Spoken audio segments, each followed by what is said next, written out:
واعتصموا بحبل الله جميعا ولا تفرقوا.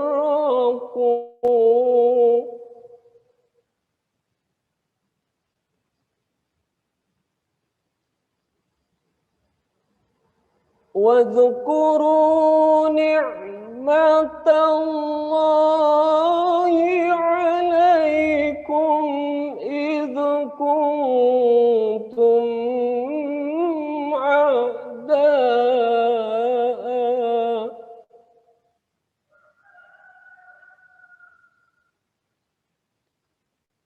فألف بين قلوبكم فأصبحتم بنعمته إخوانا.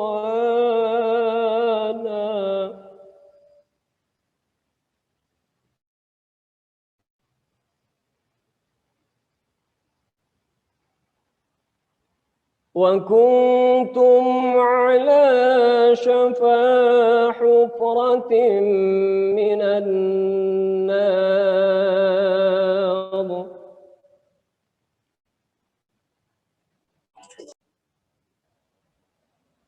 وكنتم على شفا حفرة من النار فأنقذكم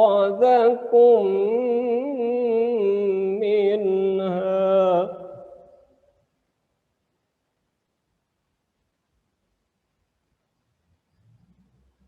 كذلك يبين الله لكم آياته لعلكم تهتدون.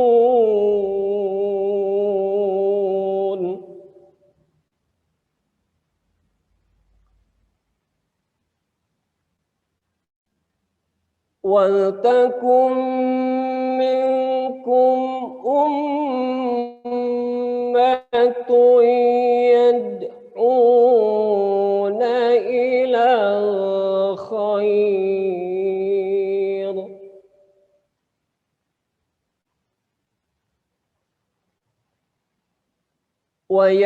ويأمرون بالمعروف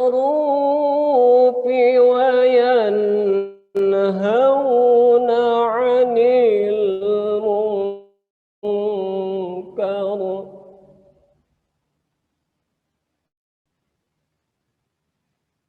وأولئك هم المفلحون.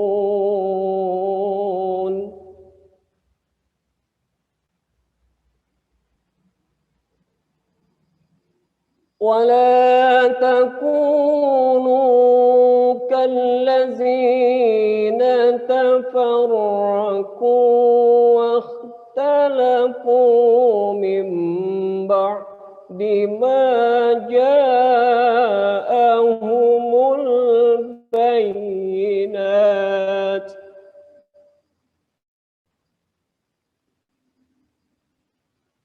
وأولئك لهم عذاب عظيم.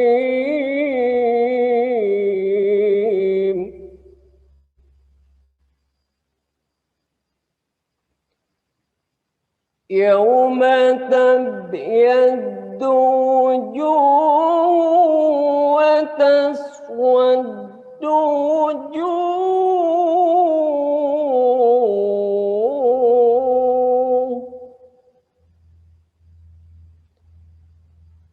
فأما الذين اسودت وجوههم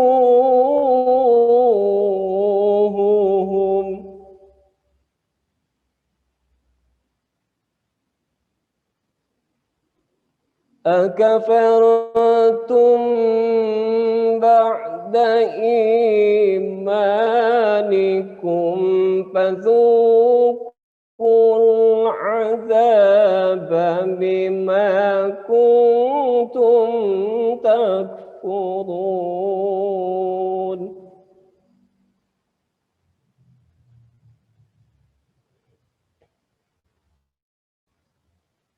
وأما الذين ابيضت وجوههم ففي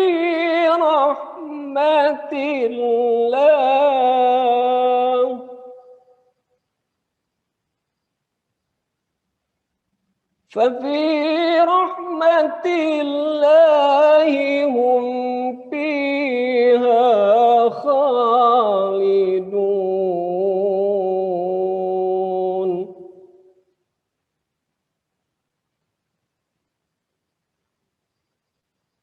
تلك آيات الله نتلوها عليك بالحق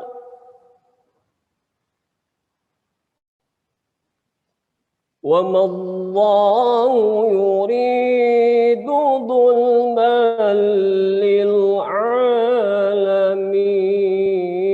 للعالمين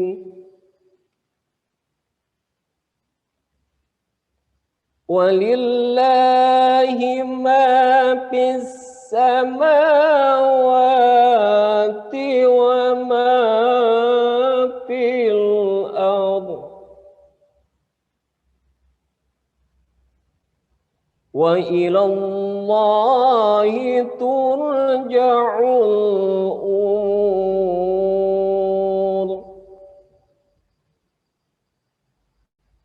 كنتم خير أمة أخرجت للناس تأمرون بالمعروف وتنهون عن المنكر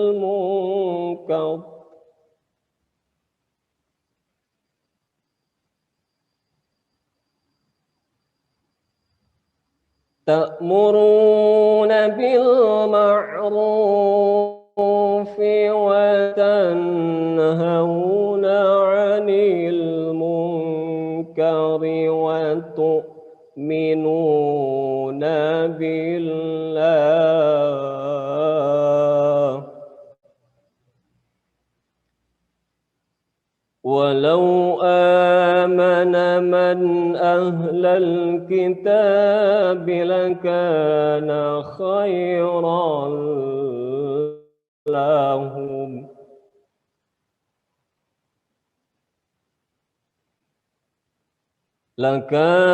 خيرا لهم منهم المؤمنون وأكثرهم الفاسقون صدق الله العظيم. Akhirul kalam, wassalamualaikum warahmatullahi wabarakatuh. Waalaikumsalam warahmatullahi wabarakatuh. Baik, terima kasih Master II Sutisna, luar biasa. Semoga bagi yang membacakan ataupun yang mendengarkan seluruhnya ya berilah ibadah di sisi Allah Subhanahu wa taala. Baik, kita lanjutkan ke agenda berikutnya. Ini pas banget waktunya, kayaknya sudah berlatih berkali-kali di Master II ini. Pas banget nih, 9.20. Kalau kemarin waktu di-share di YouTube-nya itu lebih 1 menit katanya, berarti ini sekarang udah pas. Luar biasa ya prepare-nya. Baik, tepat di 9.20, kami persilakan kepada Master Evi Saleha dari Paksi Jabar untuk memberikan sambutannya.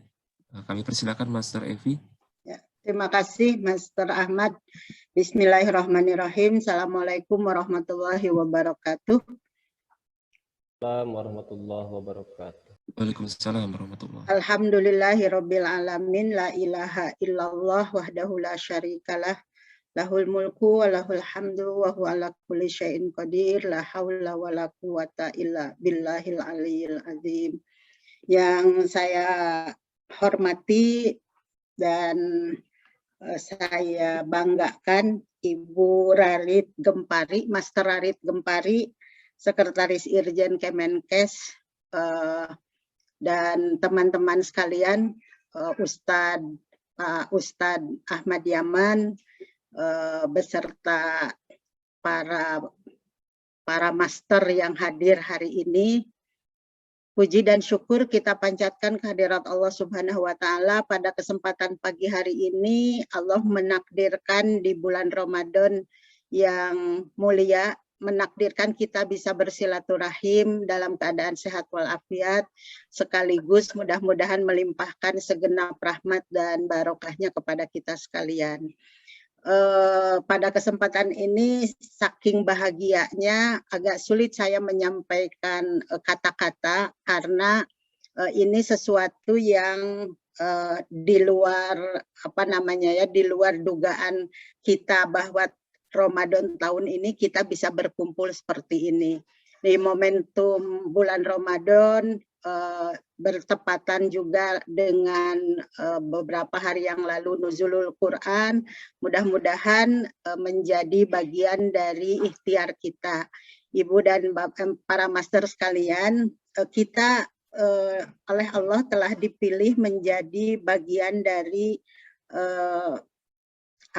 kalau dikatakan mudah-mudahan seperti yang dikatakan ayat 110 tadi, umat terbaik yang diberi kesempatan untuk berkontribusi bagi bangsa ini melalui kegiatan penyuluhan anti korupsi. Dan untuk menjadi penyuluh anti korupsi ini butuh bekal ruhiyah yang luar biasa, dan momentum hari ini adalah bagian dari ikhtiar kita untuk mengecas ruhiyah kita agar kita lebih siap di dalam melaksanakan amanah yang diberikan kepada kita dengan tentu saja meluruskan niat kita agar apa yang kita lakukan Allah terima sebagai amal ibadah kita. Bahwa pengabdian kita sebagai penyuluh anti korupsi itu adalah bagian dari salah satu sajadah panjang kita untuk menghadapi hari akhirat nanti.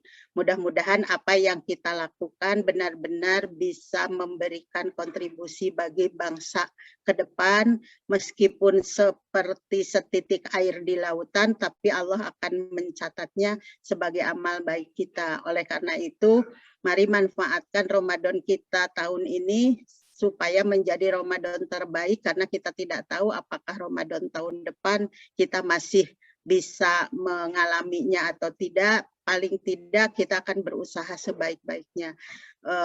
Dengan nanti tausiah dari Pak Ustadz, insya Allah kita semua akan diberikan pencerahan dan dibekali ruhiyah kita untuk melaksanakan tugas-tugas kita ke depan. Terima kasih Bu Master Ratri atas Master Rarit atas kolaborasinya, Paksi Jabar dengan teman-teman Forum Pak Prokes.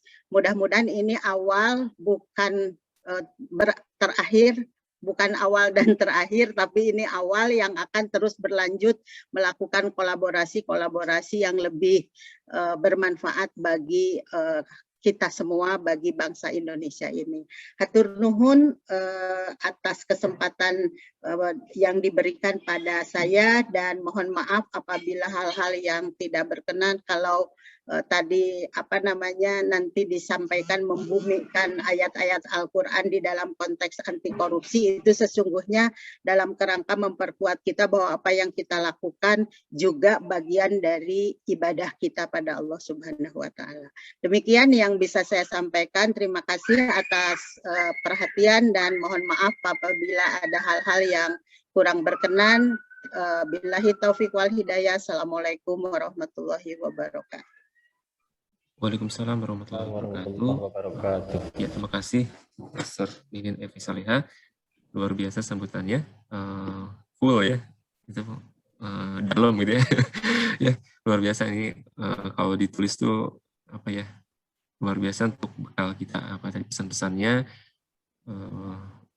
Jadi mau muasabah jadi ini ya.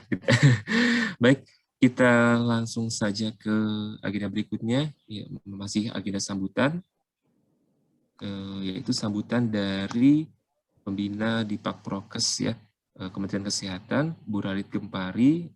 Beliau juga penyuluh anti korupsi, makanya kami kalau manggilnya itu biasanya kalau di agenda-agenda di luar itu dengan Master ya, di Master Ralit Gempari. Waktu dan kesempatan kami berikan Bu, sekaligus nanti mohon izin juga secara resmi Ibu bisa membuka acara ini. Punten Bu, silakan Bu. Terima kasih Pak Ahmad. Bismillahirrahmanirrahim. Assalamualaikum warahmatullahi wabarakatuh. Waalaikumsalam warahmatullahi wabarakatuh. Selamat siang, salam sejahtera untuk kita semua. Yang terhormat para master seluruhnya yang kami sangat banggakan. Dan secara khusus kepada Bu Evi dan juga Forum Paksi Jabar yang telah menginisiasi kegiatan yang luar biasa ini. Saya kaget sekaligus bangga begitu pada saat dihubungi oleh Pak Ahmad, dan justru saya sangat antusias begitu ya untuk mengikuti acara ini, bahkan sampai saya cancel itu yang lain-lain begitu, acara yang lain. Luar biasa Ibu. Baik, marilah kita selalu panjatkan puji syukur kehadirat Allah Subhanahu wa taala karena atas perkenannya juga, maka sejak semalam kita sudah mengikuti acara ini sampai dengan mudah-mudahan berakhirnya acara ini, kita dikaruniai nikmat sehat. Luar biasa nikmat sehat karena saat ini adalah saat pandemi begitu. Mudah-mudahan kita semua senantiasa mendapat keberkahannya. Amin. Untuk acara ini yang diinisiasi oleh Forum Paksi Jabar, dari judulnya saja sudah hebat banget ya, bincang santai anti korupsi di bulan Ramadan dalam rangka memperingati Nuzulul Quran. Bahwa kita semua tahu kejadian turunnya Al-Quran ini adalah sesuatu yang luar biasa. Dan forum kita ini adalah tentang anti korupsi. Jadi bagaimana mengaitkan terhadap peringatan Nuzulul Quran ini terhadap anti korupsi. Semua kita tahu bahwa Al-Quran itu kan adalah suatu petunjuk yang amat sangat lengkap. Ya, petunjuk, apakah itu petunjuk dalam bekerja, apakah itu petunjuk untuk kita bisa sehat, kemudian petunjuk untuk menikah atau jualan, ya. Nah, demikian juga petunjuk untuk anti korupsi. Jadi saya pikir ini bagus sekali tema ini diangkat begitu. Mudah-mudahan kita semua selalu mendapatkan keberkahan dari Allah, kemudian diampuni dosa-dosa kita, serta dilimpahi pahala yang berlipat-lipat. Sedikit saya menyinggung mengenai pembicaraan di awal tadi, bahwa kalau kita bicara anti korupsi, mau tidak mau, suka tidak suka, kita harus menyentuh hal-hal yang yang menyentuh ayat-ayat suci begitu, apakah itu Al-Quran ataupun kitab-kitab yang lain. Nah, Bapak dan Ibu sekalian atau para master kita, ini mumpung ada Pak Ahmad Suryaman, saya sendiri di dalam memberikan penyuluhan ataupun bicara mengenai anti korupsi, utamanya mengenai gratifikasi, itu ayat-ayatnya saya dapat atau saya minta dari Pak Ahmad. Jadi nggak usah repot-repot para masker, tinggal minta saja ke Pak Ahmad mana ayat-ayatnya begitu, sehingga kita akan lebih mantap lagi begitu ya dalam menyampaikan itu semua. Kemudian yang terakhir, apresiasi sekali lagi kepada Forum Paksi Jabar. Mudah-mudahan ini akan diikuti oleh forum-forum anti korupsi di daerah yang lain begitu ya. Dan saya sendiri terus terang jadi terpicu nih Pak Ahmad, ayo kita ini di pusat, mana gerakan kita. Jadi Bu Evi, saya senang sekali Mudah-mudahan apa yang kita buat ini ada manfaatnya untuk kita semua, ya. Terutama tadi tidak hanya seminar-seminar, tetapi sudah diawali dengan pembacaan atau pembagian tugas, ya. Dan saya terus terang saya bangga sekali gitu ya. Aduh, saya tercantum di situ, saya diberi tugas sehingga saya dengan antusiasnya melakukan itu dan dengan senang begitu ya. Mudah-mudahan tidak hanya berhenti sampai di sini saja, ada event-event yang lain dan kegiatan ini akan baik sekali untuk kita lanjutkan. Saya rasa demikian sambutan singkat saya, dan dengan mengucapkan Bismillahirrohmanirrohim, maka kegiatan untuk bincang santai pada siang hari ini, yaitu memperingati Nuzulul Quran 1442 Hijriyah, memberikan ayat-ayat Al-Quran dalam konteks anti korupsi dapat berjalan dengan lancar dan saya nyatakan dibuka secara resmi. Terima kasih. Wassalamualaikum warahmatullahi wabarakatuh. Kami kembalikan kepada Pak Ahmad. Ya, Waalaikumsalam warahmatullahi wabarakatuh. Terima kasih kepada Bu Rarit Gempari atas sambutannya, luar biasa. Baik, ini memicu kita untuk teman-teman yang dimanapun tadi disampaikan sama Mas Rarit Gempari untuk segera beraksi. Gitu ya. Tapi mohon izin Bu, kayaknya nanti agenda terakhir pekan besok itu agenda terakhir, habis itu kayaknya teman-teman mau fokus sama mau itikaf nih, itikaf masing-masing.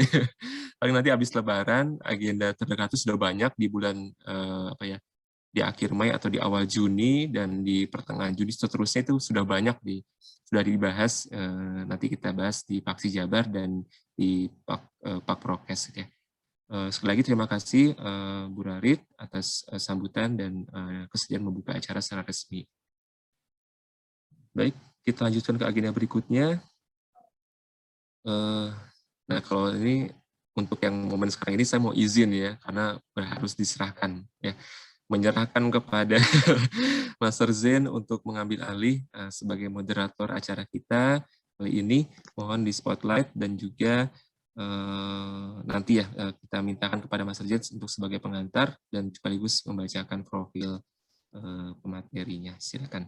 Langsung saya serah terimakan ya kepada Mas Zain, saya sebagai pendengar nih pada saat ini. Baik, Mas Rahmat. Assalamualaikum warahmatullahi wabarakatuh. Waalaikumsalam warahmatullahi wabarakatuh. Bismillah, alhamdulillah, wassalatu wassalamu ala rasulillah. A'udzubillahi minasyaitonirrajim, bismillahirrahmanirrahim. Syahrul Ramadan allazi unzila fihil Qur'an hudal linnasi wa bayyinatin minal huda wal furqan. Yang kami hormati Master Rarit Gempari, Master Epi Soleha, dan Bapak Ustadz Ahmad Yaman, LCMA, juga segenap para master, para penggiat anti korupsi, adik-adik mahasiswa, serta hadirin wal hadirat yang bersama-sama berkumpul di Juminar ini. Mudah-mudahan Allah senantiasa merahmati, memberkahi kita semua. Izinkan kami membacakan pantun terlebih dahulu, karena formatnya adalah bincang santai. Sedikit pantun yang kami bacakan. Menjadi penyuluh harus berani. Rambu-rambu selalu dijalani. Izinkan saya Master Jenny memandu acara yang keren ini. Baik, hadirin sekalian, Bapak Ustadz yang kami hormati, bulan Ramadan adalah bulan suci, bulan diturunkannya Al-Quran. Al-Quran merupakan petunjuk, merupakan pedoman dari Allah Subhanahu wa Ta'ala, pencipta kita, agar kita selamat baik di dunia maupun di akhirat. Segala problematika kehidupan, apapun juga itu masalahnya, sebagaimana tadi yang disampaikan oleh Mas Rarit, solusinya nama mama itu ada di dalam pernah di HP, mama selalu di laptop. Sebagaimana firman Allah dalam surat An-Nahl, surat ayat ke-89, A'udzubillahi minasyaitonirrajim. Bismillahirrahmanirrahim. Wa nazzalna 'alaikal kitab tibyanan likulli syai'in. Dan Allah telah menurunkan Alkitab, yaitu Al-Quran, untuk menjelaskan segala sesuatu. Berarti Allah sudah lengkap memberikan solusi kepada kita semua. Apapun juga masalahnya, Al-Quran solusinya. Ya, cuman permasalahannya adalah keterbatasan ilmu yang kita miliki membatasi kita untuk dapat mengaplikasikan, mengamalkan Al-Quran.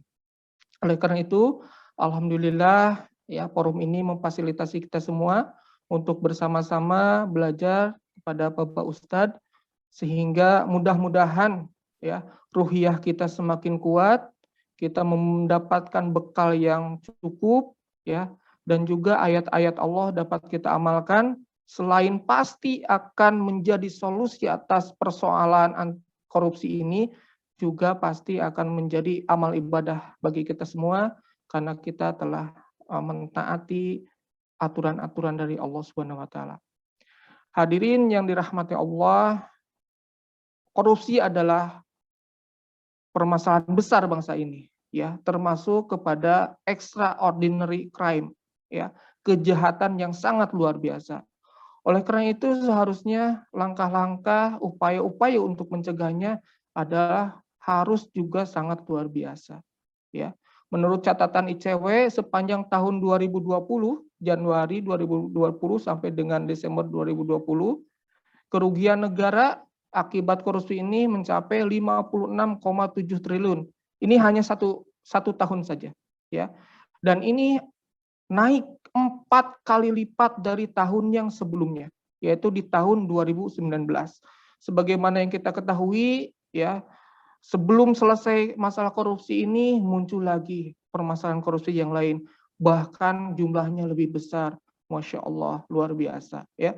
Dan korupsi ini adalah terkait dengan kejahatan pelanggaran hukum yang dilakukan oleh penyelenggara negara ya. Berkaitan dengan negara ini adalah terkait erat dengan rakyat karena kebijakan negara itu pasti dampaknya kepada seluruh masyarakat ya. Korupsi pasti akan bertambah kepada masyarakat karena terkait dengan dana negara. Baik, telah hadir alhamdulillah bersama-sama kita Bapak Ustadz Ahmad Yaman. Mudah-mudahan Allah senantiasa merahmati beliau. Kami akan bacakan terlebih dahulu biodata beliau. Nama Bapak Ustadz Ahmad Yaman, tempat lahir di Jakarta tahun 1921. Beda sedikit dengan saya Bapak. Kita sama-sama milenial, sama juga Ustadz Ahmad. Status sudah menikah dengan jumlah anak 4 orang. Hobi sangat luar biasa, traveling. Nih, sehingga riwayat pendidikannya juga S1 Masya Allah di Al-Azhar Kairo, Mesir, S2 di Universitas Kebangsaan Malaysia. Riwayat pendidikan sebagai dosen di Sekolah Tinggi Ilmu Dakwah di Rosat Islamiyah Al-Hikmah Jakarta. Kalau tidak saya ini di Jalan Bangka Mampang Ustadz ya. Kebetulan saya pernah di sana, pernah belajar sebentar saja. Sebagai dosen di Sekolah Tinggi Persatuan Islam Jakarta, dosen di Ma'had Utsman bin Affan, Ketua Yayasan Bina Umat Ubay bin Ka'ab, juga sebagai Direktur Markas Al-Quran Ubay bin Ka'ab. Riwayat organisasi di MIUMI DKI Jakarta, di Persatuan Islam Kota Bekasi juga. Alamatnya beliau di Jati Asih Bekasi, nomor HP barangkali ada yang memerlukan untuk mendapatkan konsultasi 081 808 777 225. Nah, ini yang cukup penting buat kita semua, apalagi untuk generasi milenial dan generasi Z. Facebook beliau adalah Ahmad Yaman, H-nya adalah CH. ACHMAD Yaman, ya, Bapak Ahmad Yaman ini. Dan IG-nya adalah Ahmad _Yaman. YouTube-nya juga adalah Ahmad Yaman, pakai spasi. Saya coba cek Pak Ustadz, luar biasa, ternyata produktif sekali Pak Ustadz ini membuat video yang sangat inspiratif gitu kan, tausiah-tausiahnya luar biasa. Silakan ibu-ibu, bapak-bapak, master sekalian dikunjungi, jangan lupa di-follow ya, untuk mendapatkan konten-konten dakwah yang sangat luar biasa. Baik, Tanpa berlama-lama lagi, kami persilahkan korupsi musuh peradaban. Mari kita cegah dan kita lawan. Kepada Bapak Ustadz Ahmad Yaman, waktu dan layar kami persilahkan. Tafadhol ya Ustadz. Bismillahirrahmanirrahim. Assalamualaikum warahmatullahi wabarakatuh. Waalaikumsalam warahmatullahi wabarakatuh. Alhamdulillahilladzi arsala rasulahu bil huda wa dinil haq liyuzhirahu 'ala ad-dini kullihi walau karihal musyrikun. Asyhadu an la ilaha illallah wahdahu la syarikalah wa asyhadu anna Muhammadan 'abduhu wa rasuluhu alladzi la nabiyya ba'dah. Yang pertama tentu kita panjatkan puji serta syukur hanya kepada Allah Subhanahu wa taala, Tuhan semesta alam yang dengan rahman rahimnya masih berkenan menganugerahkan kepada kita semua karunia dan nikmatnya yang begitu luas, begitu banyak tak terhitung. Maka Allah tidak memerintahkan kita untuk menghitung nikmatnya, tapi kita diperintahkan untuk mensyukurinya. Wabil khusus nikmat disampaikannya umur kita di bulan Ramadan tahun 1422 Hijriah ini. Ini nikmat yang begitu agung di saat di musim pandemi atau setahun yang lalu misalkan ada kerabat kita, bahkan orang tua kita, tetangga kita yang masih berRamadan bersama kita. Tapi tahun ini mereka telah lebih dulu dipanggil Allah Subhanahu wa taala. Kita masih diberikan kesempatan, bukan kita lebih mulia, tetapi justru Allah memberi tangguh kepada kita untuk kita bisa kembali bertaubat, bersimpuh kepada Allah Subhanahu wa taala sebelum nantinya Allah memanggil kita. Dan saat Allah memanggil kita, kita berharap tetap dalam ketaatan, tetap di jalannya, tetap untuk meraih ridho Allah Subhanahu wa taala. Tak lupa salawat dan salam semoga senantiasa tercurahkan kepada Rasul kita Nabiullah Muhammad SAW, kepada keluarganya, para sahabatnya, hingga umatnya yang istiqomah menjalankan ajaran-ajarannya.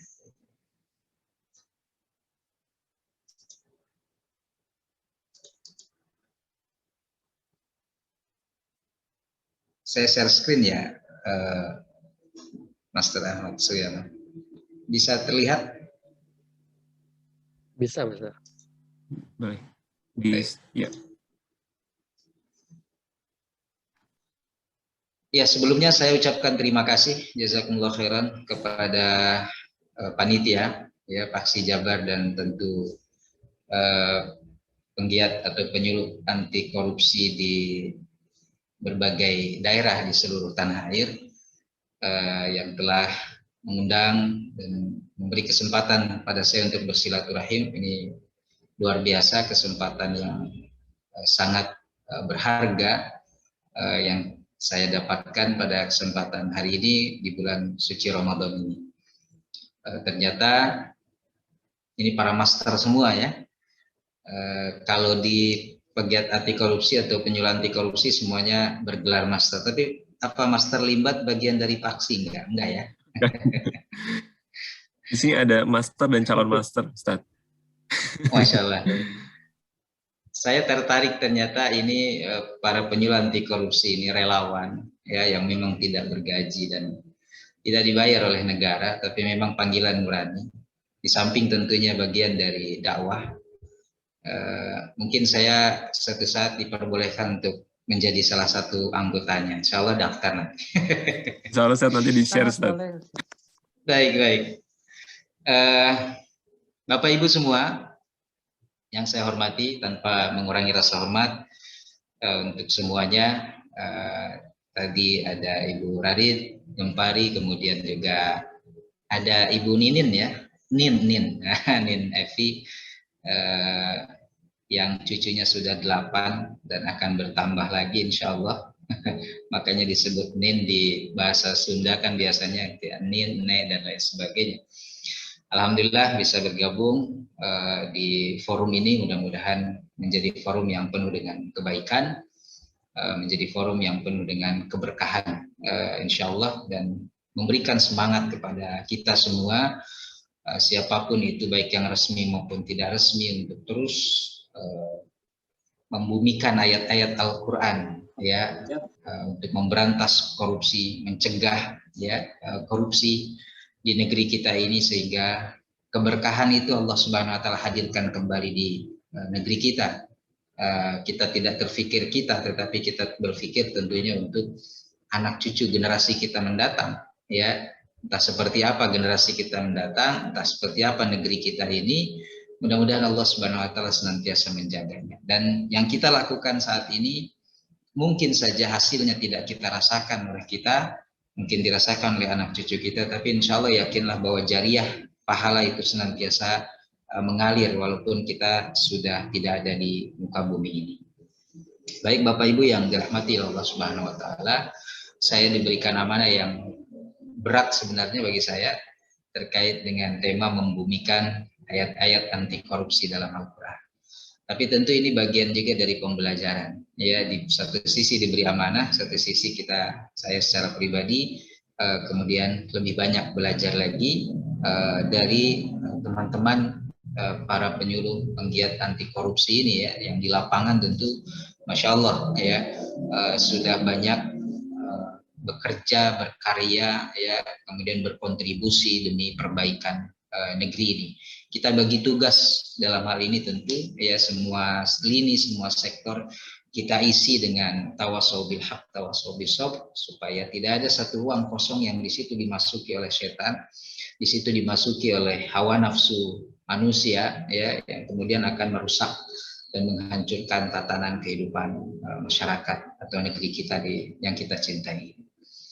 Baik, saya langsung saja, ini pas waktunya, saya mulai 9.45, diberi waktu sampai 10.45 ya, untuk menyampaikan materi. Mudah-mudahan kurang dari itu sudah selesai. Pertama, ya, saya mengutip seorang ulama, ya, pergerakan di Mesir, Sayyid Qutb, ya, yang sering disebut Asy-Syahid Sayyid Qutb. Di dalam muqaddimah kitabnya Fi Zilalil Quran, ya, yang beliau tulis di penjara, sama seperti Buya Hamka, kemudian ulama-ulama lain yang banyak menyelesaikan karya di dalam penjara. Beliau menulis Al-Hayatu Fi Zilalil Quran Ni'matun. Hidup di bawah naungan Al-Quran merupakan suatu kenikmatan. Ni'matun la ya'rifuha illa man dzaqaha. Kenikmatan yang tiada dapat dirasakan, tiada dapat diungkapkan, kecuali hanya oleh mereka yang benar-benar telah merasakan. Ini nikmat yang memang harus kita rasakan, harus kita kecapkan. Sehingga sulit kita menjelaskannya, mengungkapkannya, ya. Tetapi kita mengajak untuk semua merasakan nikmat hidup di bawah naungan Al-Quran. Suatu kenikmatan yang mengangkat jiwa, kata beliau, memberikan keberkahan dan mensucikan. Dan alhamdulillah Allah telah memberikan kenikmatan pada diriku, kata beliau, untuk hidup di bawah naungan Al-Quran beberapa saat dalam perputaran zaman. Di situ aku dapat merasakan sebuah kenikmatan yang benar-benar belum pernah aku rasakan sebelumnya sama sekali dalam hidupku. Ini kesaksian beliau dalam penjara. Ternyata ketika dalam penjara, ya, kalau kita bisa mengambil hikmahnya, itu bisa justru lebih mendekatkan kita kepada Allah Subhanahu. Di situ ada tahannus, di situ ada uzlah, ya, dari segala hiruk pikuk dunia. Ya, tinggal kita memilih, kita menyibukkan diri dengan apa. Ya. Ketika beliau memilih menyibukkan diri dengan Al-Quran, Allah akan beri kemudian permata-permata dalam Al-Quran itu sendiri, dan bisa merubah kehidupan. Sungguh pun kemudian berakhir di tiang gantungan. Ya, tapi yang membedakan adalah nilai akhirnya, gitu ya, yang membedakan. Bukan cara dari matinya. Orang punya cara meninggal dunia itu dengan berbagai macam cara yang sudah Allah tetapkan. Tapi yang terpenting wala tamutunna illa wa antum muslimun. Janganlah kita mati, kata Allah, kalian mati kecuali dalam keadaan berserah diri kepada Allah Subhanahu, memegang keimanan, memegang ketauhidan. Ya. Karena setiap kita boleh tahu, boleh mengetahui awal hidup seseorang, tapi tidak setiap kita bisa mengetahui akhir hidup seseorang. Innamal a'malu bil khawatim. Amal itu ada di penghujungnya, ya. Amal itu ada di penghujungnya, sehingga kita senantiasa memohon husnul khotimah pada Allah Subhanahu wa taala agar diwafatkan di akhir itu dalam keadaan terbaik, ya. Dan terutama di bulan Ramadan ini, Bapak Ibu semua, kita sedang menuju ke penghujung Ramadan. Ini sudah menuju ke finalnya. Ya, malam besok kita sudah masuk ke 10 malam terakhir, 10 malam final ya Ramadan kita. Sehingga Ramadan tidak berbicara tentang siapa yang paling semangat menyambutnya, tapi Ramadan berbicara tentang siapa yang paling kuat bertahan sampai akhir, insya Allah. Nah, itu dari situ kita mulai, kemudian ternyata kehidupan yang berkah, kehidupan yang terbaik, ya, itu adalah kehidupan yang kita tunduk patuh dengan aturan Allah Subhanahu wa taala, ya.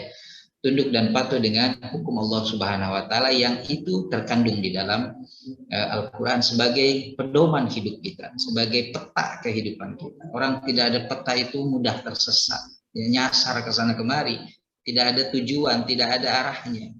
Tapi dengan peta, ya, dengan kemudian petunjuknya, maka insya Allah kita akan sampai ke tujuan yang kita harapkan, ya. Kemudian ikhwatiman rahimakumullah, para saimin dan saimat, Al-Quran adalah pedoman dan petunjuk bagi seluruh umat manusia. Itu sudah kita tidak ragukan lagi. Maka di awal Al-Quran, di surat Al-Baqarah, ya, di ayat kedua setelah Alif Lam Mim, Allah sudah jelaskan. Ini masih pembuka. Di samping Al-Fatihah jelas, masih awal-awal dari Al-Quran, Allah membuka dengan Dzalikal kitabu la raiba fihi.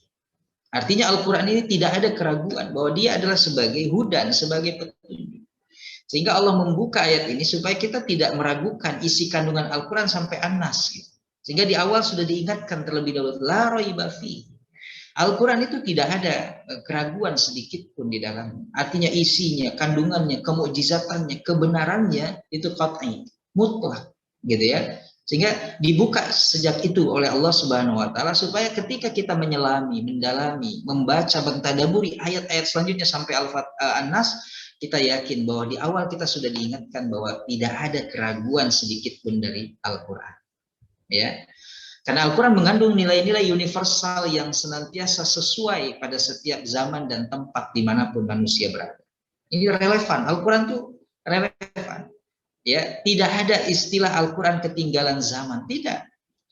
Ini kalam Allah yang sudah Allah Subhanahu wa taala setting supaya memang relevan sesuai dengan waktu dan tempat. Dia menembus ruang dan waktu. Kapanpun, dimanapun kita berada, Al-Quran ini selalu sesuai, relevan. Jadi tidak ada istilah Al-Quran itu ketinggalan zaman isinya, gitu kan. Ya, mungkin bukan ketinggalan zaman, tapi akal dan hati kita yang tidak sampai terhadap kebenaran Al-Quran itu sendiri. Sehingga kenapa setiap kita membaca Al-Quran, Allah memerintahkan kita untuk ta'awudz, ya, berlindung kepada Allah dari godaan setan. Karena memang setan ketika kita mulai membaca Al-Quran itu akan sibuk untuk mengganggu kita, apakah dengan ngantuknya lah. Ya, ada orang yang baru ta'awuz saja sudah a'udzubillahi minasyaitonirrajim, shadaqallahul azim, sudah ngantuk, gitu ya. Makanya ta'awuz agar Allah Subhanahu wa taala melindungi kita dari godaan setan. Itu kasak kusuk kalau kita udah buka Al-Quran itu. Enggak suka sama sekali, enggak ridho dia. Ya. Ternyata kita tahan, enggak ngantuk gitu baca. Masih terbuka kesempatan bagi setan. Dirusak pemahaman kita terhadap Al-Quran. Dibuat rusak. Oke, kamu bisa baca 1 juz, 2 juz. Kamu bahkan bisa khatam. Ketika tanggal 17 Ramadan sudah khatam. Oke. Tapi saya rusak kata setan pemahamanmu terhadap Al-Quran, keyakinanmu terhadap Al-Quran. Jadi bacaanmu hanya sampai lisanmu, sampai tenggorokanmu, tidak sampai ke dalam hati keimananmu. Dirusak oleh setan. Kata halus, gitu ya. Itu yang kemudian kita meyakini sejak awal Al-Quran itu adalah sebuah kitab suci yang tidak ada keraguan di dalam. Ya. Kemudian memberikan solusi kepada manusia atas persoalan yang dihadapi. Itu jelas. Ya. Hanya kitanya tidak mau menggali. Ini Al-Quran diibaratkan oleh beberapa para ulama adalah seperti permata. Permata paling indah itu yang berada di dasar lautan. Maka kita harus menyelami ke dasar lautan itu, maka kita akan mendapatkan permata yang paling indah. Kita selami Al-Quran itu. Walaupun Al-Quran adalah ilmu Allah yang tidak ada batasnya, tidak ada dasarnya, tidak ada ujungnya, maka selamilah terus. Dan setiap selaman kita dalam Al-Quran itu, maka kita akan terus mendapatkan mutiara demi mutiara. Ya, dia kalamullah.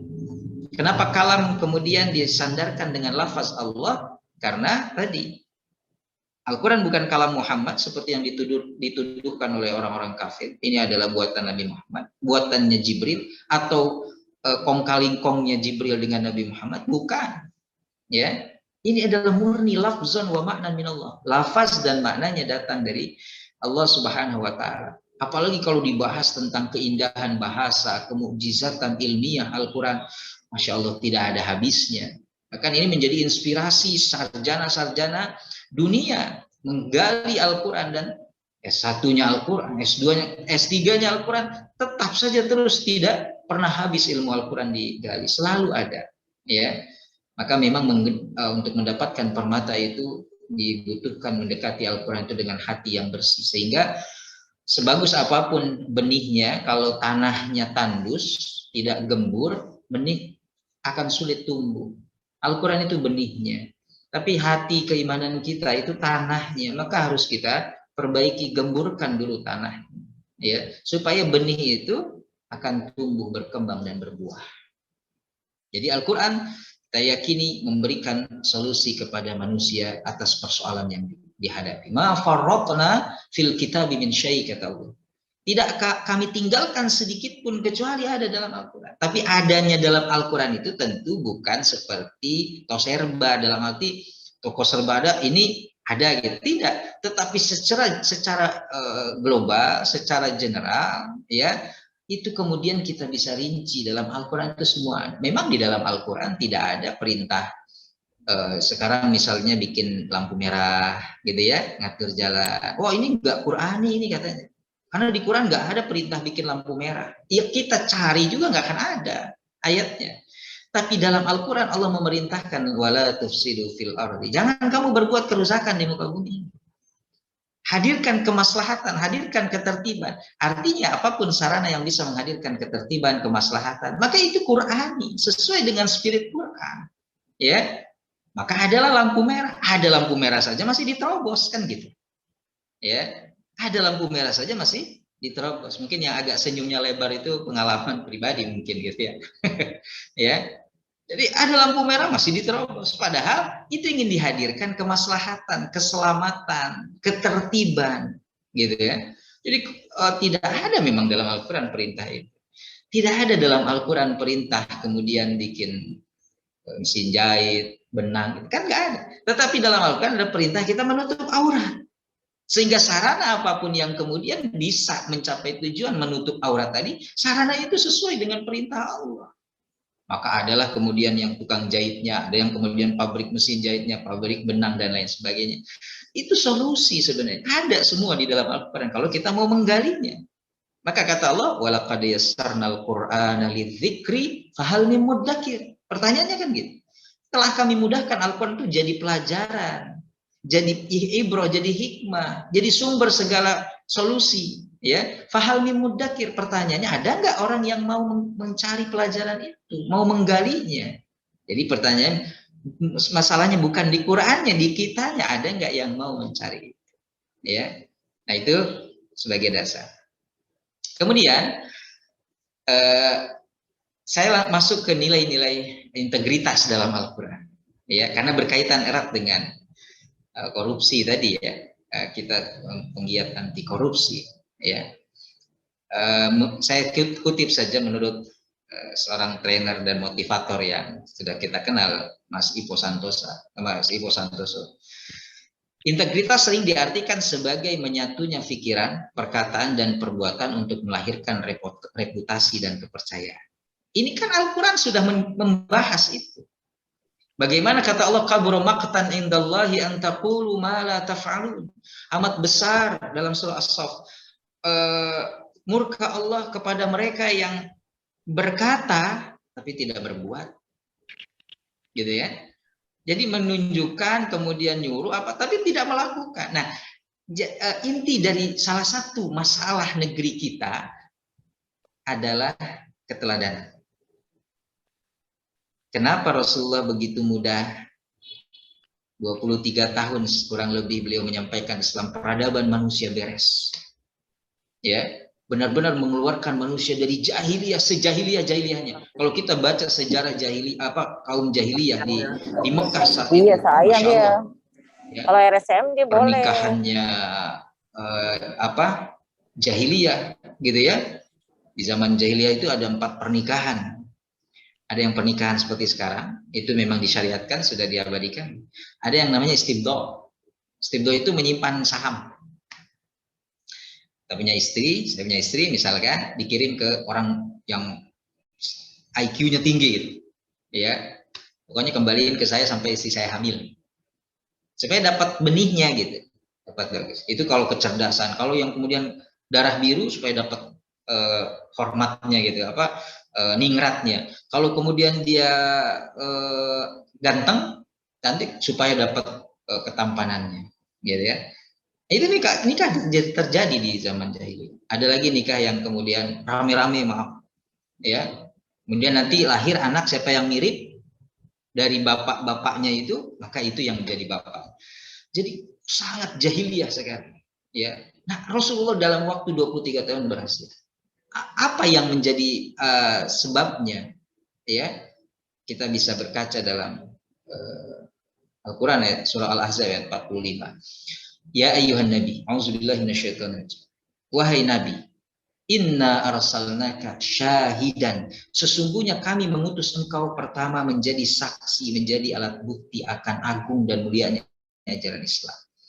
Artinya apa? Rasulullah ketika orang-orang kafir Quraisy merasa terganggu dengan kehadiran Rasulullah dan Islam, ya, wah ini banyak aturan ajaran Muhammad ini banyak yang dilarang, dan semua yang dilarang itu kesukaan kita semua, kegemaran kita semua.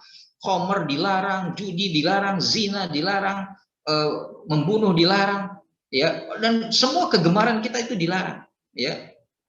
Ini bahaya ini. Apa kemudian kata Rasulullah, wahai tuan-tuan jangan khawatir. Apa yang Allah perintahkan kepada tuan-tuan, sebelum tuan-tuan melakukan, saya ana awwalu wajibin alama amartukum bi. Saya orang pertama yang akan melakukan perintah Allah tadi. Dan semua larangan yang Allah turunkan kepada Anda semua, jangan khawatir. Saya manusia pertama yang akan meninggalkan larangan Allah Subhanahu wa taala. Rasul hadir sebagai syahidan, sebagai saksi, alat bukti akan agung dan mulianya ajaran Islam. Kita bisa mengatakan, Ustaz itu kan nabi, itu kan rasul. Padahal kita juga diberikan tugas yang sama oleh Allah. Wa kadzalika ja'alnakum ummatan wasata. Kami jadikan kalian umat pertengahan, apa? Litakunu syuhada'a 'alan nas, agar kalian menjadi saksi, alat bukti akan agung dan mulianya ajaran Islam kepada manusia yang lain. Wa yakuna rasulu 'alaikum syahida, dan kelak Rasul akan menjadi saksi untuk kalian di hadapan Allah Subhanahu wa taala. Siapa yang tidak ingin dipersaksikan oleh Rasulullah SAW di hadapan Allah Subhanahu wa taala? Jadi kita punya peranan yang sama dengan Rasul. Hanya bedanya kita sudah tidak mendapatkan wahyu, sudah selesai kenabian dan kerasulan itu.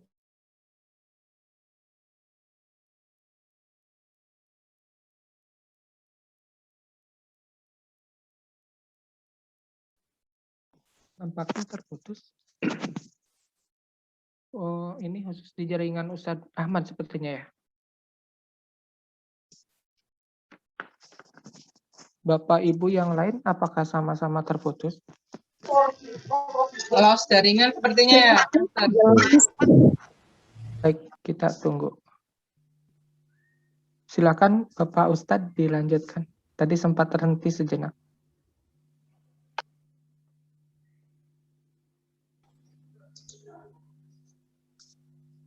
Mudah-mudahan segala silakan tadi. baik lagi. Akhir sampai saksi. Masih terdengar suara saya? Jelas. Terdengar jelas Ustaz, silakan. Jelas, Pak. Agak ini tadi sinyal. Yang kedua, integritas adalah konsistensi antara tindakan dan nilai yang dianut, konsistensi antara sikap, perkataan, dan perbuatan.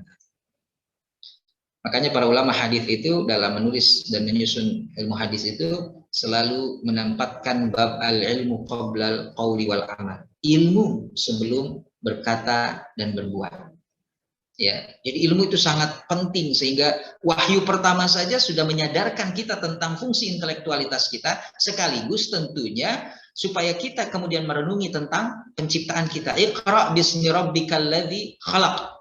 Ya, bacalah dengan menyebut nama Tuhanmu yang menciptakan. Kita diperintahkan untuk mentafakuri penciptaan kita dan juga tugas kewajiban kita kenapa kita diciptakan oleh Allah Subhanahu wa taala. Maka kita lihat tadi makna integritas dalam Al-Qur'an adalah tersebut dalam surah As-Saff ayat 2 tadi ya. Ya ayyuhalladzina amanu lima taquluna ma la taf'alun. Wahai orang beriman, kenapa kamu berkata sedangkan kamu tidak berbuat? Kabura maqtan indallahi an taqulu ma la taf'alun. Amat besar murka Allah kepada orang yang hanya bicara tetapi tidak berbuat. Salah satu mereka yang kemudian melakukan korupsi itu dan tidak pandang bulu gitu ya. Artinya dari sisi pendidikan mereka luar biasa tinggi gitu ya. Ada yang dokter, ada yang profesor. Tetapi kenapa? Karena memang tadi integritas tidak sesuai dengan apa ya ilmu yang mereka sudah miliki, yang sudah mereka ketahui dengan ucapan dan perbuatan. Gitu. Maka integritasnya rendah. Oleh karena itu nilai integritas mengandung kejujuran serta amanah yang dimana kedua nilai ini sangatlah fundamental dan penting untuk dimiliki oleh setiap manusia. Kayak disebutnya integritas, terjadi sebuah penyatuan gitu ya antara kejujuran baik lisan maupun sikap, kemudian antara sikap amanah kita ya menjalani sebuah tugas kewajiban lalu terintegrasi ya menjadi satu kesatuan ya, itu luar biasa dahsyatnya ketika kejujuran dan kebenaran atau amanah itu bersatu, maka yang hadir akan adalah sebuah kemaslahatan. Ya. Baik. Prinsip jujur dalam Al-Quran, ya, ikhwatiman rahimakumullah. Kata jujur atau siddiq dinyatakan dalam Al-Quran dengan frekuensi yang cukup tinggi, yaitu sebanyak 154 kali dengan 49 bentuk derivasinya. Itu dalam buku yang saya kutip Muhammad Fuad Abdul Baqi. Jadi kata as-siddiq, kata jujur juga dengan 49 bentuk derivasi katanya itu diulang oleh Allah, disebut oleh Allah sebanyak 154 kali. Ini bukan angka yang sedikit, banyak ya, sampai harus diulang. Sedangkan menurut kaidah para ulama tafsir, ketika ada satu kalimat atau ayat yang diulang, itu saking pentingnya. Saking pentingnya pasti diulang, bahkan prinsip, ya, bahkan itu merupakan sebuah syarat mutlak gitu, sehingga terus diulang. Walaupun kita mungkin sudah maknanya itu sudah tahu, mungkin sudah bosan misalkan terdengar, tapi terus diulang. Kenapa? Sifat manusia kan pasti selalu lalai atau lupa. Coba saja misalnya kita naik pesawat, ya. Kan semuanya, bahkan ini adalah aturan penerbangan sipil, pasti baik itu melalui langsung pramugari-pramugaranya atau melalui layar di depan kursi kita, itu kan diumumkan tentang keselamatan gitu ya dalam penerbangan, pemakaian seatbelt, kemudian pemakaian pelampung nanti oksigen, itu kan diulang semua.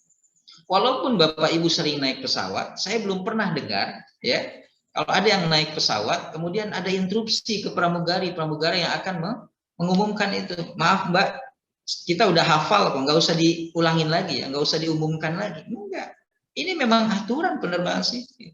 Undang-undangnya seperti itu. Kenapa? Karena penting. Sehingga sesuatu yang penting wajar kemudian diulang. Ya, Bapak Ibu ke Aceh, transit di Kuala Namu di Medan. Gitu ya. Nanti kemudian begitu transit kan terbang lagi, ada penumpang baru naik. Itu kan pramugari mengumumkan lagi sebelum terbang cara pemakaian ini. Padahal Bapak Ibu puluhan kali, ratusan kali mungkin naik pesawat, sudah hafal, tapi nggak ada tuh yang intrusi. Udah hafal Mbak, udah kami mau tidur, udah langsung aja naik, nggak ada. Ini bukan naik angkot, gitu kan? Sehingga memang harus benar-benar safety. Gitu. Nah, jujur dan benar ini merupakan pembeda antara orang yang beriman dengan orang yang munafik, gitu ya. Orang beriman dengan orang munafik, pembedanya adalah jujur, kebenaran.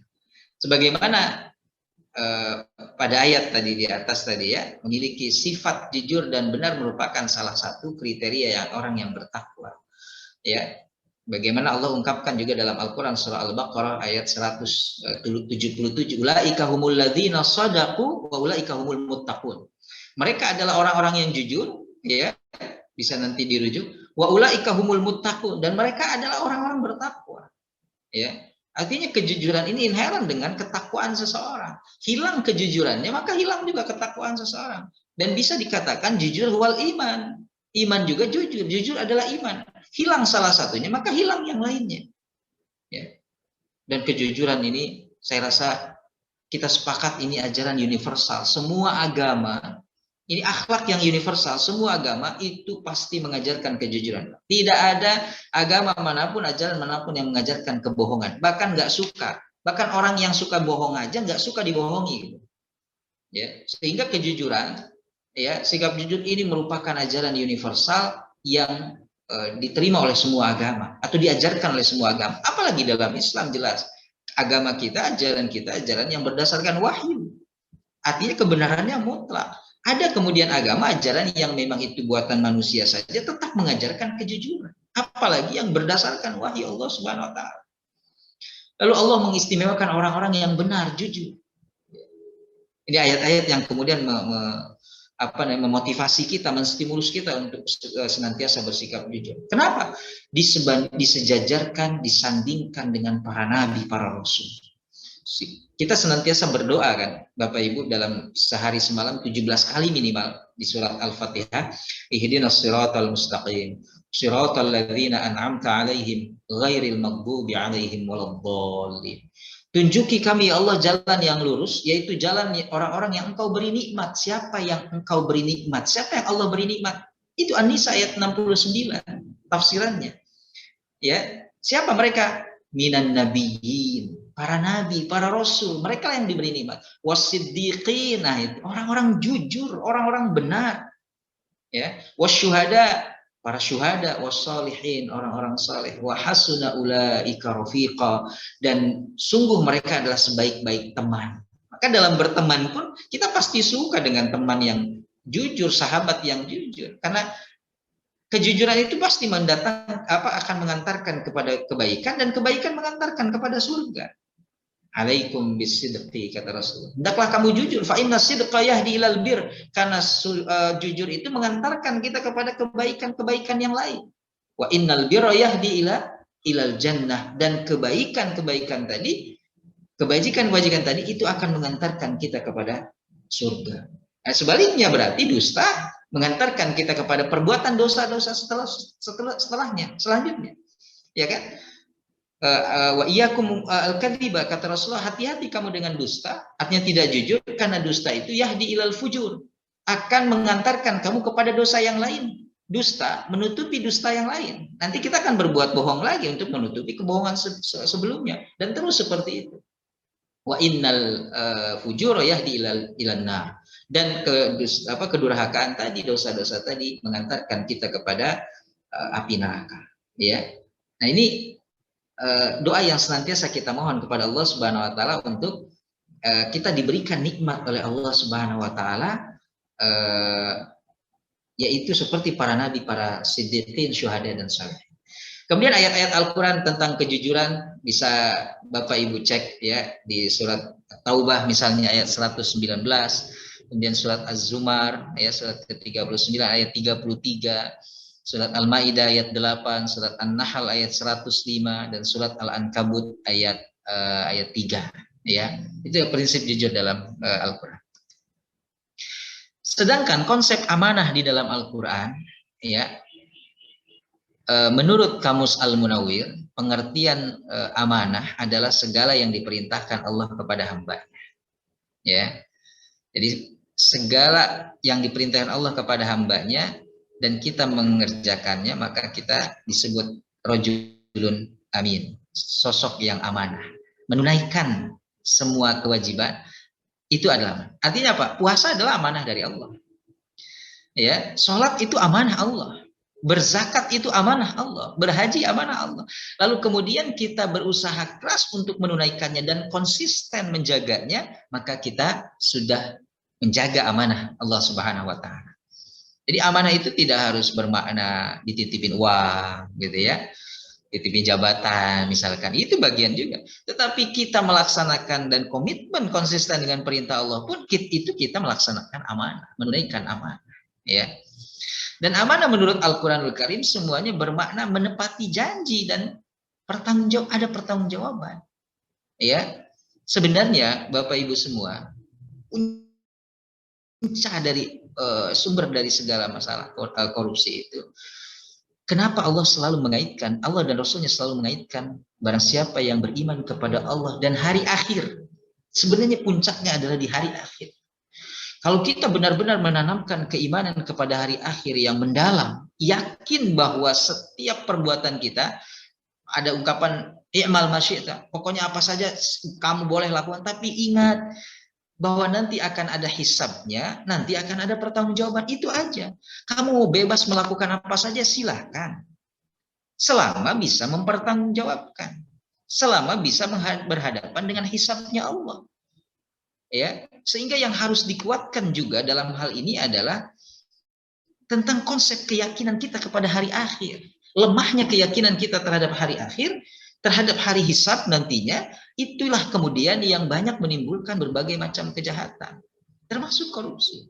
Kalau kita menghadirkan seperti itu, bahwa saya bisa nih ada peluang korupsi, tapi masalahnya ada pertanggungjawaban di hadapan Allah, masalahnya ada hisab Allah, gitu ya. Dan ketika itu saya nggak bisa lagi menghadirkan pembelaan, ya, atau mengelak, tidak bisa lagi, ya, di hadapan pengadilan Allah Subhanahu Wa Taala. Sehingga kalau kita tanamkan selalu saja, kalau kaitan dengan muamalah sesama manusia, korupsi ini kan sebenarnya kejahatan yang sifatnya sosial, ya, tidak langsung hablum minallah, tapi sebenarnya kepada hablum minannas. Ini benar-benar masalah horizontal gitu ya, kejahatan horizontal lebih tepatnya gitu ya, dibandingkan mungkin kejahatan vertikalnya, walaupun tetap sumbernya kepada vertikal, dia mengkhianati Allah Subhanahu Wa Taala. Tetapi dampaknya ini kan horizontal, karena Allah nggak akan rugi dengan korupsi kita sebanyak apapun, gitu ya. Nah, ketika berhubungan dengan muamalah sesama manusia, apa selalu Rasulullah terkait dengan akhlak itu, man kana yu'minu billahi wal yaumil akhir, siapa yang beriman kepada Allah dan hari akhir, apa ada falyukrim doifahu, hormati tamunya, falyukrim jarahu, kemudian hormati tetangganya, falyakul khairan aw liyasmut, berkata yang baik atau benar. Ini yang kaitan dengan hablum minannas semuanya. Kenapa hanya disebut beriman kepada Allah dan beriman pada hari akhir? Nggak disebutkan siapa yang beriman pada Allah, malaikat, kitabnya, nabinya, itu kepanjangan ya, tambah gitu kan, kepanjangan ya. Tapi dicukupkan mewakili dengan beriman kepada Allah, lalu kemudian kepada hari akhir, itu sudah merangkum bahwa ingat yang kita lakukan itu ada pertanggungjawabannya di hadapan Allah, ada hisabnya di hadapan Allah Subhanahu. Sekecil apapun itu yang berat, sehingga Ali bin Abi Thalib, kemudian Utsman bin Affan berharap, ya Allah, seandainya saya jadi kambing sajalah. Ada yang kemudian berkata, seandainya saya jadi tanah saja ya Allah, ya, atau jadi kayu pohon ditebang, lalu kemudian dipotong-potong, diangkat, lalu kemudian jadi kayu bakar, dibakar, selesai, habis, tidak ada pertanggungjawaban. Ya, seandainya saya jadi kambing saja ya Allah, kambing sudah gemuk, sudah layak untuk disembeli, lalu dibeli atau diambil pemiliknya, disembeli, lalu dagingnya dipotong-potong, dibagikan, dimasak, dimakan, selesai. Tapi kita bukan kambing, kita bukan kayu bakar, ya. Kita harus ada pertanggungjawaban di hadapan Allah, dan itu yang paling berat, pertanggungjawaban sebenarnya, ya. Yang paling berat adalah pertanyaan. Sehingga kalau kemudian kita hadirkan keimanan kepada hari akhir, di samping tentu kepada Allah, ya, itu insya Allah akan meredam korupsi ataupun tindakan kejahatan yang lain. Karena kita masalahnya ini Oke lah, nggak ketahuan KPK, nggak ketahuan pihak berwenang, misalkan lolos di pengadilan dunia. Tapi dengan pengadilan akhirat nggak ada yang bisa lolos, gitu ya. Nah, itu yang kita khawatirkan. Ya, kalau kita meyakini adanya pengadilan akhirat, adanya yang disebut muflis, orang yang bangkrut, gitu ya. Orang yang bangkrut, yang diambil banyak kebaikan-kebaikan, walaupun dia baik, walaupun dia soleh di dunia, tetapi kemudian dia, kan ada hadisnya itu, akala malah hadza, dia memakan harta yang bukan haknya, ya. Kemudian dia wasafaka dama hadza, kemudian dia menumpahkan darah secara tidak langsung. Kalau kita maknai secara substansi, menumpahkan darah tidak harus dengan pembunuhan, tetapi membuat rakyat sengsara, itu menumpahkan darah. Karena dengan itu mereka harus menahan lapar, bahkan tidak jarang kemudian mati karena kelaparan. Maka dosa yang begitu besar ketika dosa itu berkaitan dengan sesama manusia. Mohon maaf, bukan ingin mengecilkan dosa. Dosa yang berkaitan dengan hablum minallah, kita bisa bertaubat, selesai.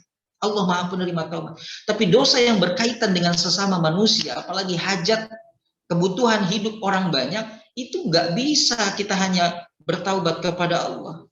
Kita harus selesaikan urusan itu dengan dunia. Maka ringankan pertanggungjawaban kita di hadapan Allah Subhanahu wa taala. Dengan kita kemudian juga meringankan beban, tidak membebani orang dengan perbuatan kita, dengan kebijakan kita, dengan ucapan kita, dengan statement kita, atau sekarang dengan tweetan-tweetan kita di medsos, gitu ya. Yang kemudian akan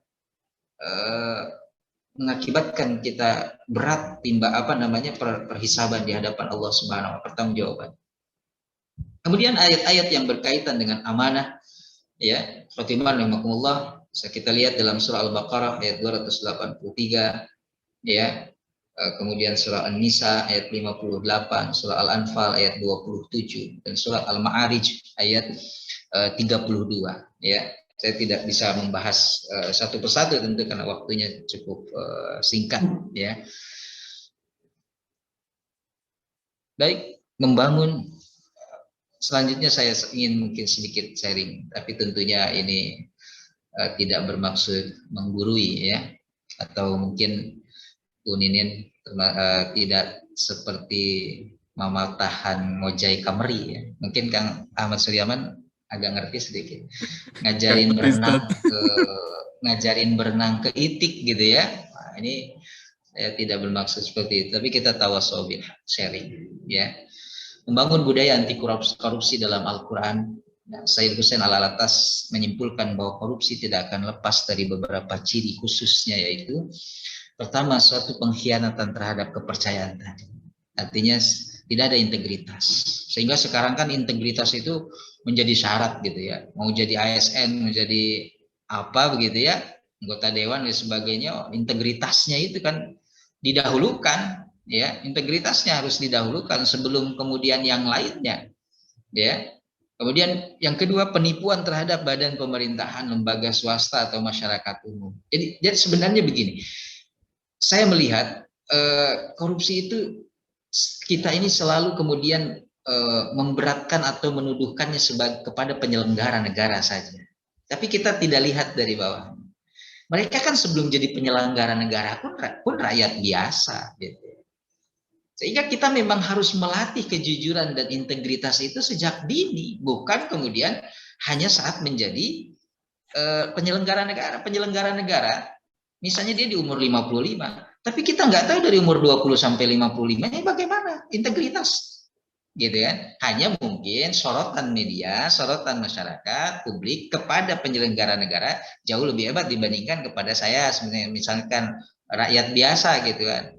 Padahal yang namanya kejujuran, keamanah, integritas itu harus dilatih, dan itu adalah akhlak, identitas. Namanya identitas kan nggak bisa dilepas. Akhlak yang merupakan akhlak itu nggak bisa dilepas. Oke, identitas pribadi, KTP, ya SIM dan lain sebagainya bisa kita nggak bawa kalau kita lagi di rumah, nggak usah bawa KTP kan, itu kita simpan. Tapi integritas muslim dan akhlaknya itu nggak bisa kita lepaskan. Isyhadu bi anna muslimun. Bahkan dengan bangga kita mengatakan, saksikan, saya tuh sebelum apapun saya seorang muslim loh. Sebelum saya ketua Paksi Jabar saya muslim, gitu, misalkan. Sebelum saya ketua KPK saya muslim, misalnya. Ya. Ataupun saya punya nilai integritas di agama yang saya anut misalkan. Kejujuran, amanah, dan lain sebagainya. Jadi identitas yang berkaitan dengan akhlak yang sifatnya universal itu nggak bisa diletakkan atau nggak bisa disimpan, dia melekat kemanapun. Apalagi Muslim, dia melekat kemanapun dia berada. Ya, sehingga bukan saja penyelenggara negara, jangan-jangan sebagaimana ucapan Umar bin Abdul Aziz, pemimpinmu itu mencerminkan rakyatnya seperti apa gitu. Kita kan selalu menyalahkan pemimpin.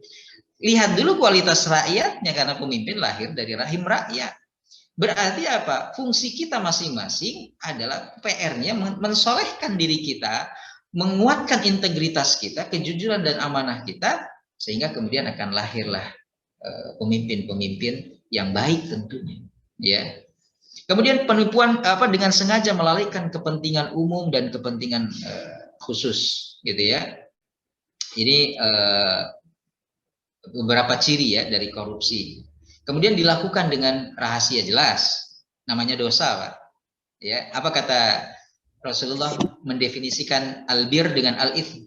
Ketika Rasul mendefinisikan albir, ya, ma'id ma'anna alaihil qalb, yang menenteramkan hatimu dan menenangkan jiwamu, itu kebaikan.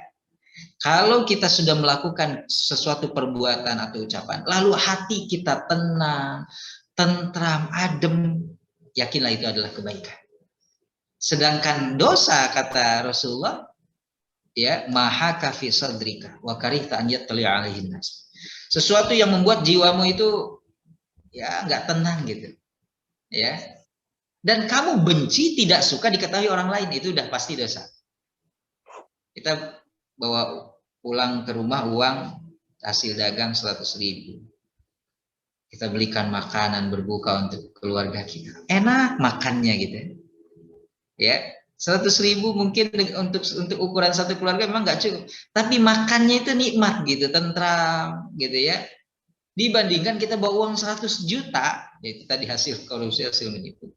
Ya, kita beli segala, mau makainya nggak tenang, mau makannya tidak tenang, takut KPK lah, takut ini ketahuan media dan lain sebagainya.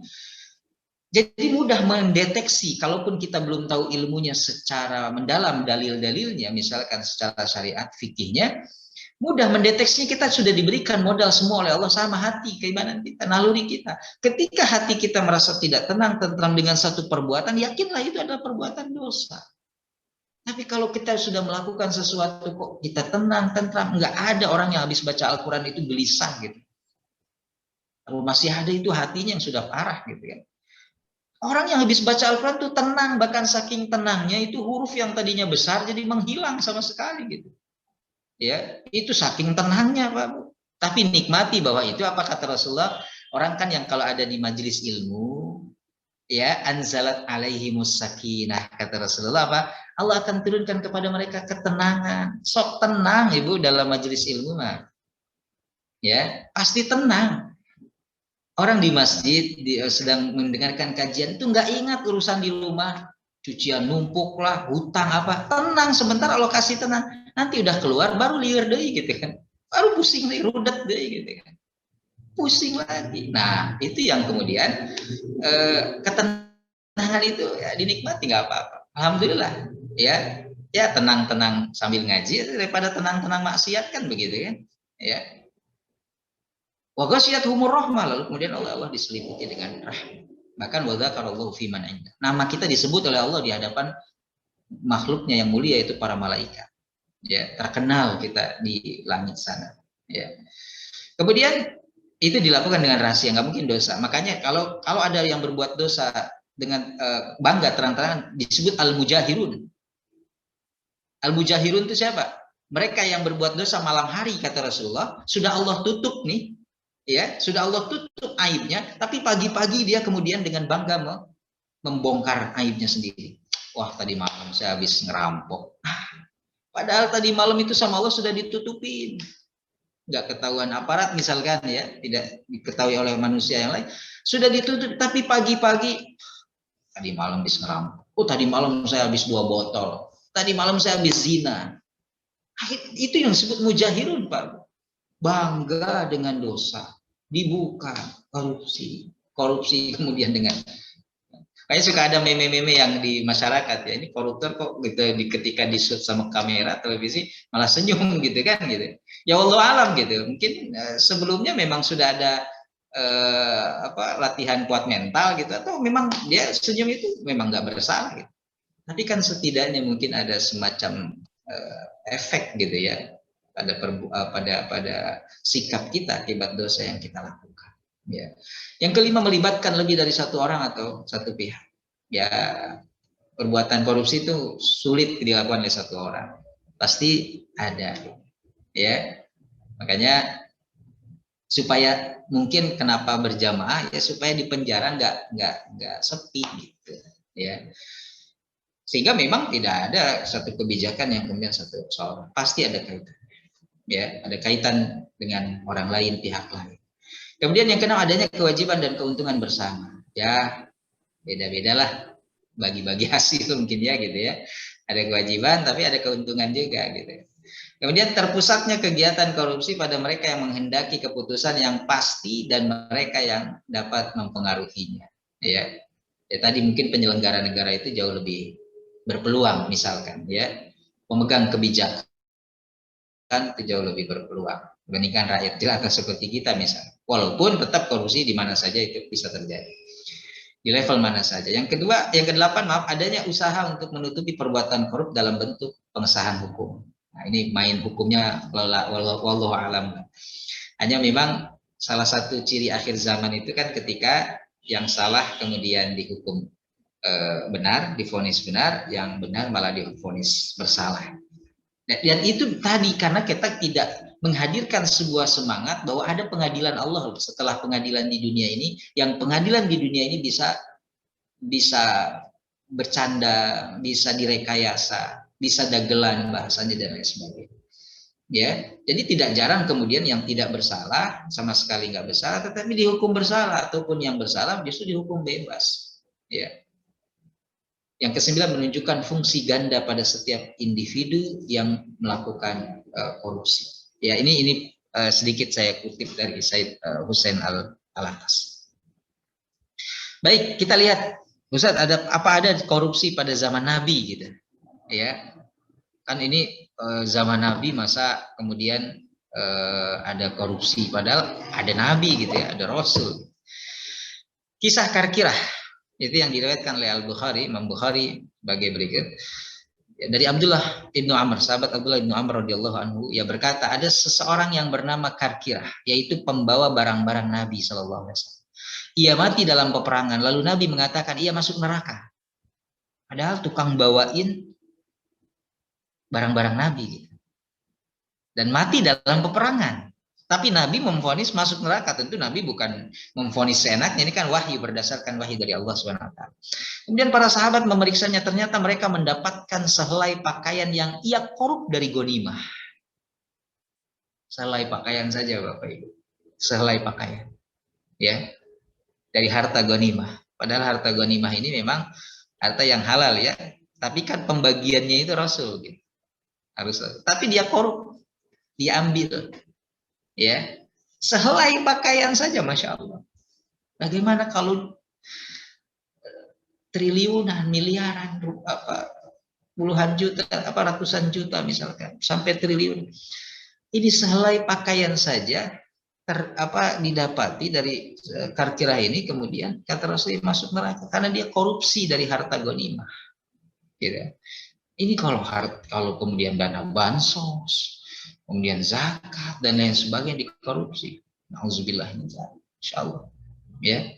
Jadi sudah ada terjadi di zaman Rasul gitu ya. Terjadi di zaman Rasul. Artinya di zaman Rasul saja ada orang yang kemudian mencuri-curi kesempatan untuk melakukan korupsi.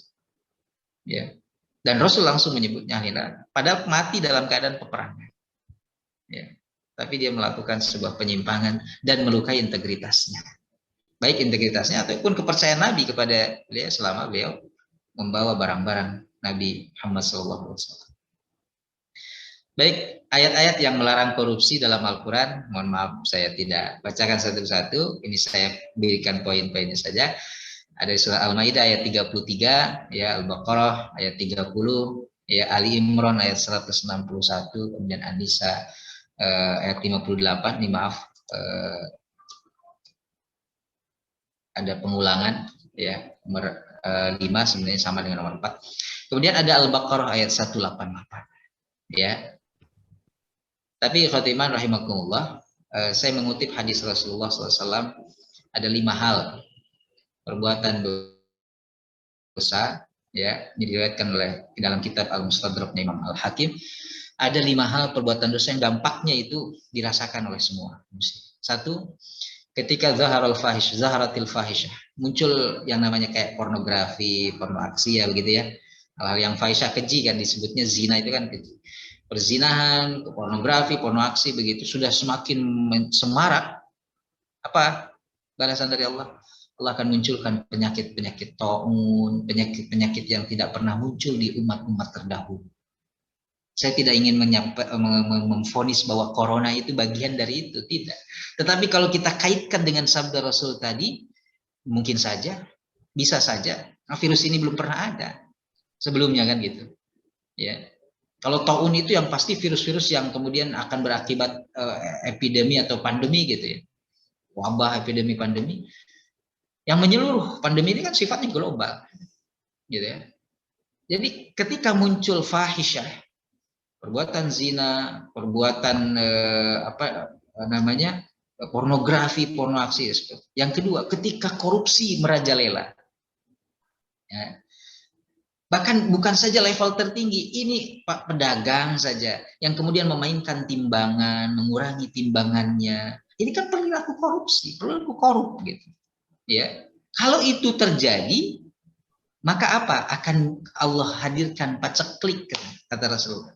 Paceklik, susah nyari rizki, kita ibaratkan susah nyari pekerjaan, gitu kan?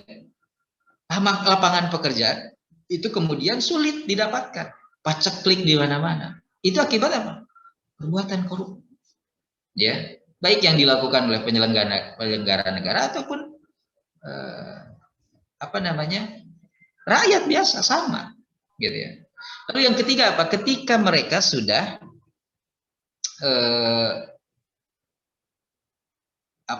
melupakan Al-Quran sebagai pedoman, ya, maka Allah hadirkan apa? Perpecahan di antara mereka. Karena Al-Quran ini kan juga disebut hablun, talinya Allah, disuruh pegang tali Allah itu erat kuat supaya tidak berpecah. Fa in tanaza'tum fi syai'in farudduhu ila Allah wa Rasul. Kalau kita berselisih, kembalikan kepada Al-Quran dan Rasul.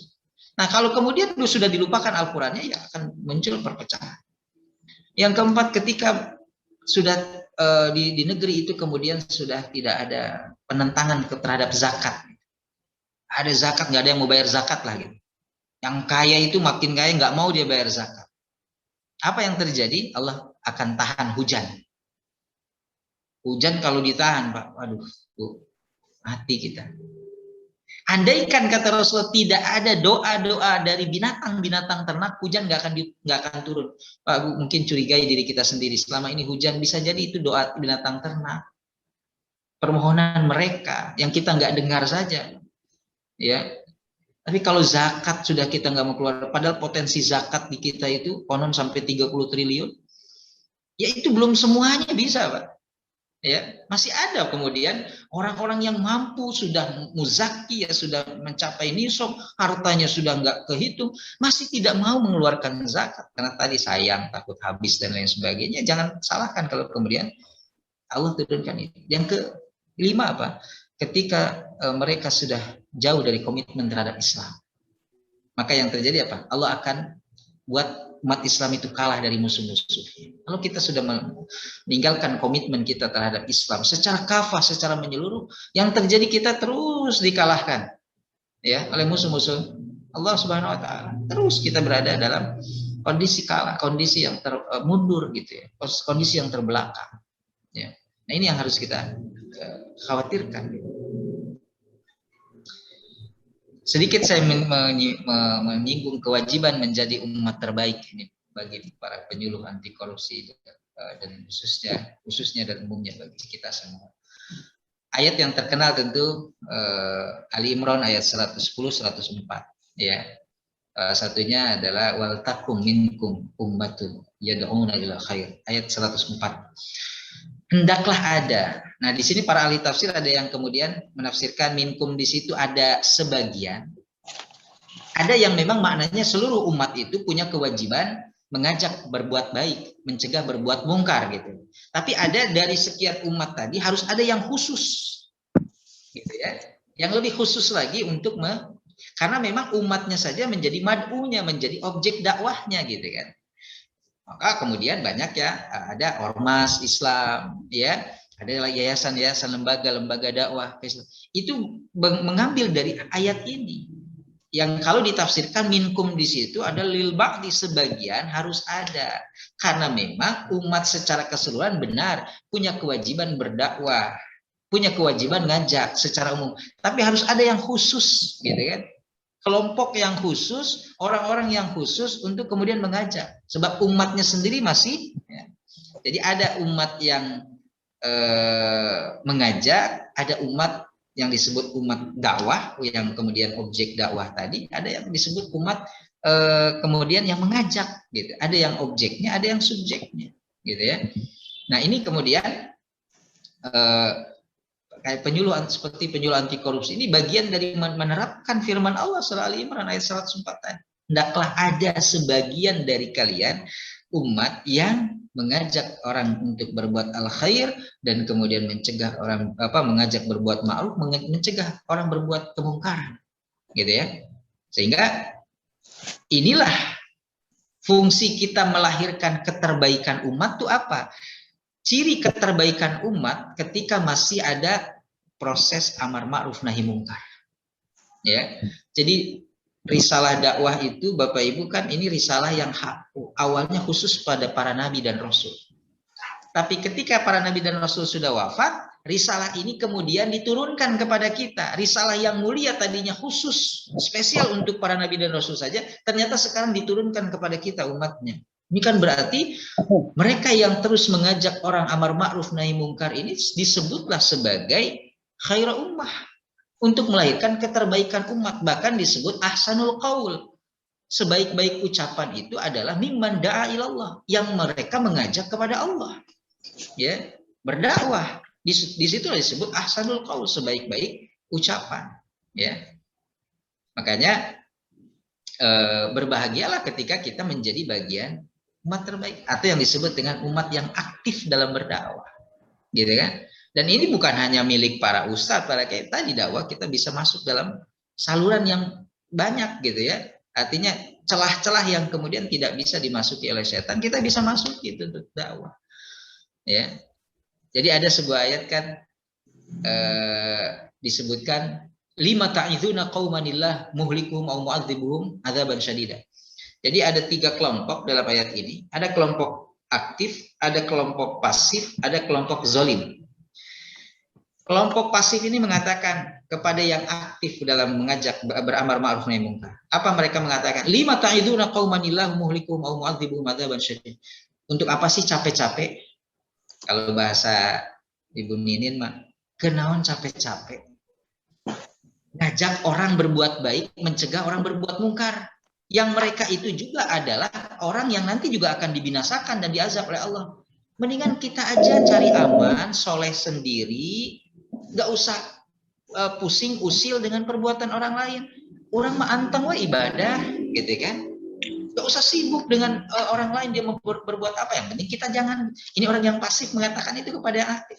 Apa kemudian jawaban yang aktif ini? Qalu ma'dziratan ila rabbik. Kenapa kami melakukan itu? Karena pertama, supaya kami ada alasan nanti ketika Allah menghisab kami. Waktumu kamu habiskan untuk apa? Ilmumu kamu gunakan untuk apa? Hartamu kamu gunakan. Ma'dziratan ila rabbikum. Kami ada jawaban di hadapan Allah bahwa semua titipanmu ya Allah, amanahmu ini sudah kami pergunakan untuk dijalankan. Kami ada jawaban. Ustadz, punten. Gitu kan? Ya. Mohon izin Pak Ustadz, waktunya 5 menit lagi. Baik. Silakan lanjut. Yang kedua apa? La'allahum yattaqun. Dengan dakwah ini, dengan mengajak orang amar ma'ruf nahi mungkar, ada harapan perbaikan, ada harapan kemudian kemaslahatan. Karena bagaimana mungkin kita punya harapan kebaikan, kemaslahatan ke depan kalau kita tidak berdakwah, kita tidak mengajak, kita tidak berbuat. Setidaknya ada harapan. Yang udah berbuat saja kemudian belum tentu ke depannya baik, apalagi yang diam, pasif sama sekali. Hanya ongkang-ongkang kaki, hanya kemudian melipat tangan ini gitu kan, di dada begini saja. Bagaimana mungkin ada harapan untuk perbaikan ke depannya? Maka di ayat yang keduanya apa kata Allah? Kami selamatkan mereka yang aktif dan kami binasakan mereka yang tetap zalim. Kemana yang pasif ini? Nggak dianggap sama Allah Subhanahu wa taala. Nggak disebutkan itu.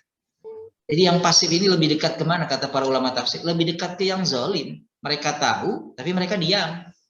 Gitu kan. Mendingan yang aktif gitu kan. Sekecil apapun kontribusinya tetapi memang besar gitu ya manfaatnya.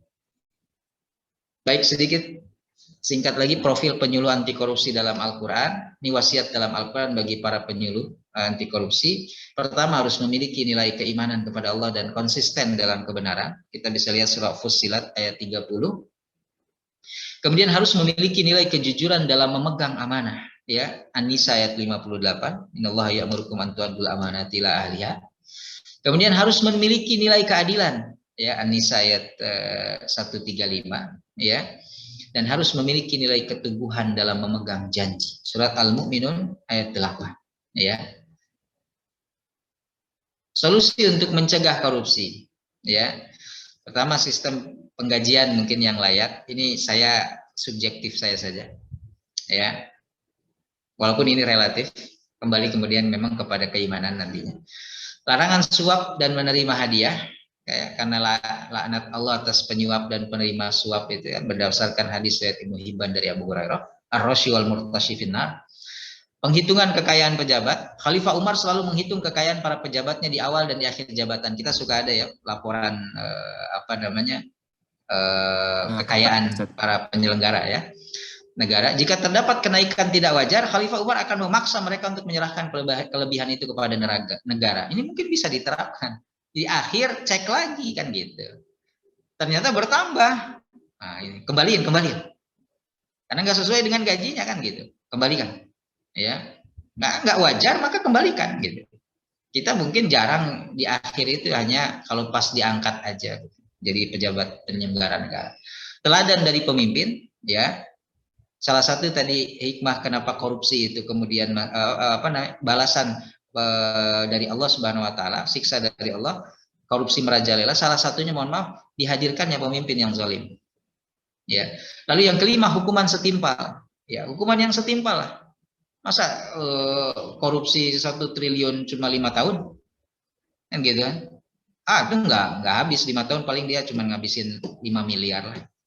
Di penjara kan misalnya gitu, atau 50 miliar dibanding 1 triliun masih ada 950 miliar. Pengawasan masyarakat ini penting dan ini sudah dilakukan oleh vaksin. Salah satunya pengendalian diri dengan keimanan yang teguh. Memang harus terus ya adanya penyuluhan secara keagamaan gitu ya kepada para penyelenggara negara, mengingatkan mereka. Solusi untuk mencegah korupsi, maaf tadi angkanya mungkin agak salah. Teladan dari pemimpin ya, tadi surah An-Nisa ayat 58. Kemudian hukuman setimpal. Korupsi dikategorikan sebagai perbuatan fasad karena memang kerusakannya itu masif gitu ya, dirasakan secara horizontal bukan vertikal saja. Apabila merujuk pada Quran surah Al-Maidah ayat 33. Kemudian pengawasan masyarakat bisa dilihat surah An-Nisa ayat 1 dan pengendalian diri dengan iman yang teguh itu di Al-Maidah ayat 8. Terakhir khatimah rahimakumullah, sebagai khatimah kita lihat Quran surah Al-Baqarah ayat 188. A'udzubillahi minasyaitonirrajim wa la ta'kulu amwalakum bainakum bil batil wa tudlu biha ilal hukam litakulu fariqam min amwalin nasi bil itsmi wa antum ta'lamun. Dan janganlah kamu makan harta di antara kamu dengan jalan yang batil, dan janganlah kamu menyuap dengan harta itu kepada para hakim dengan maksud agar kamu dapat memakan sebagian harta orang lain itu dengan jalan dosa, padahal kamu mengetahui. Ini juga jadi landasan ayat tentang anti korupsi, anti suap dan lain sebagainya, ya, terkait dengan harta. Bahkan terakhir khusus tentang harta, pertanyaan Allah bukan satu tapi dua. Min aina iktasabahu wa fima anfaqahu. Dari mana kamu mendapatkannya dan kemana kamu membelanjakannya. Ternyata urusan harta pertanggungjawabannya 2 kali lipat dibandingkan hal-hal lain yang diamanahkan oleh Allah Subhanahu wa taala. Demikian yang bisa saya sampaikan. Terima kasih Master Zeni atas waktu yang diberikan dan semuanya. Saya serahkan kembali kepada hostnya. Jazakumullah khairan. Amin. Silakan. Masya Allah, ini waktu 1 jam lebih ya, beberapa menit tidak terasa sekali, Master sekalian. Saya yang terasa, Mas Zeni. Luar biasa sekali pencerahan yang diberikan oleh Pak Ustadz. Memang fitrah kita sebagai manusia mendapatkan kebenaran, Ustadz ya. Jadi ketika kita menyimak kebenaran, apalagi yang bersumber dari Al-Quran, yang maha mulia, itu sakinah, tenang sekali kita gitu ya. Baik, Allah adalah kekasih yang bikin kita nyaman. Terima kasih kepada Bapak Ustadz Ahmad Yaman. Selanjutnya, pantun lagi nih, Master. Beli soklin berhadiah kebaya. Kepada hadirin, silakan untuk bertanya. Baik. Sudah ada beberapa pertanyaan di kolom chat. Kita prioritaskan terlebih dahulu karena beliau sudah bertanya lebih dahulu. Ada pertanyaan dari Ibu Tizanti dari Mansatu. Ustadz Ahmad Yaman, izin bisa di stop share dulu. Oh, baik. Oh iya, ya. Baik. Ibu Rijanti bertanya, Pak Ustadz, apa upaya yang sangat esensial harus kita lakukan untuk merubah mindset dan budaya kerja agar mencapai zona integritas dan terhindar dari budaya korupsi? Wah, ini sepertinya Pokja WBBM nih, Pokja WBK ya, untuk sukses meraih zona integritas nih. Baik, Pak Ustadz, kami persilakan, mangga. Nah, sudah ada di layar. Ya, pertanyaannya berat-berat ini, Masya Allah. Mana lagi puasa lagi kan? Baik. Tadi saya share lagi, saya lihat lagi Mbak pertanyaannya. Upaya sangat esensial harus kita lakukan untuk merubah mindset dan budaya kerja agar mencapai zona integritas dan terhindar dari budaya korupsi. Memang persiapan pendidikannya juga memang sangat integral ya, dan juga diawali sejak dini. Mungkin pola pendidikan di keluarga, pola pengasuhan itu juga cukup menentukan integritas seseorang, kejujuran dan amanah seseorang. Ya, maka kenapa penyiapan generasi. Kalau dalam surah An-Nisa ayat 9, apa kata Allah? Wal yakhshal ladzina law taraku min khalfihim dzurriyyatan dhi'afan khafu 'alaihim falyattaqullaha wal yaqulu qawlan sadida. Hendaklah mereka takut, khawatir, meninggalkan generasi yang lemah. Lemah ini kan maknanya luas, bisa lemah secara akidah, lemah secara ibadah, akhlak, termasuk lemah integritas tadi. Ya, kejujurannya nggak ada, akhlak gitu nggak ada.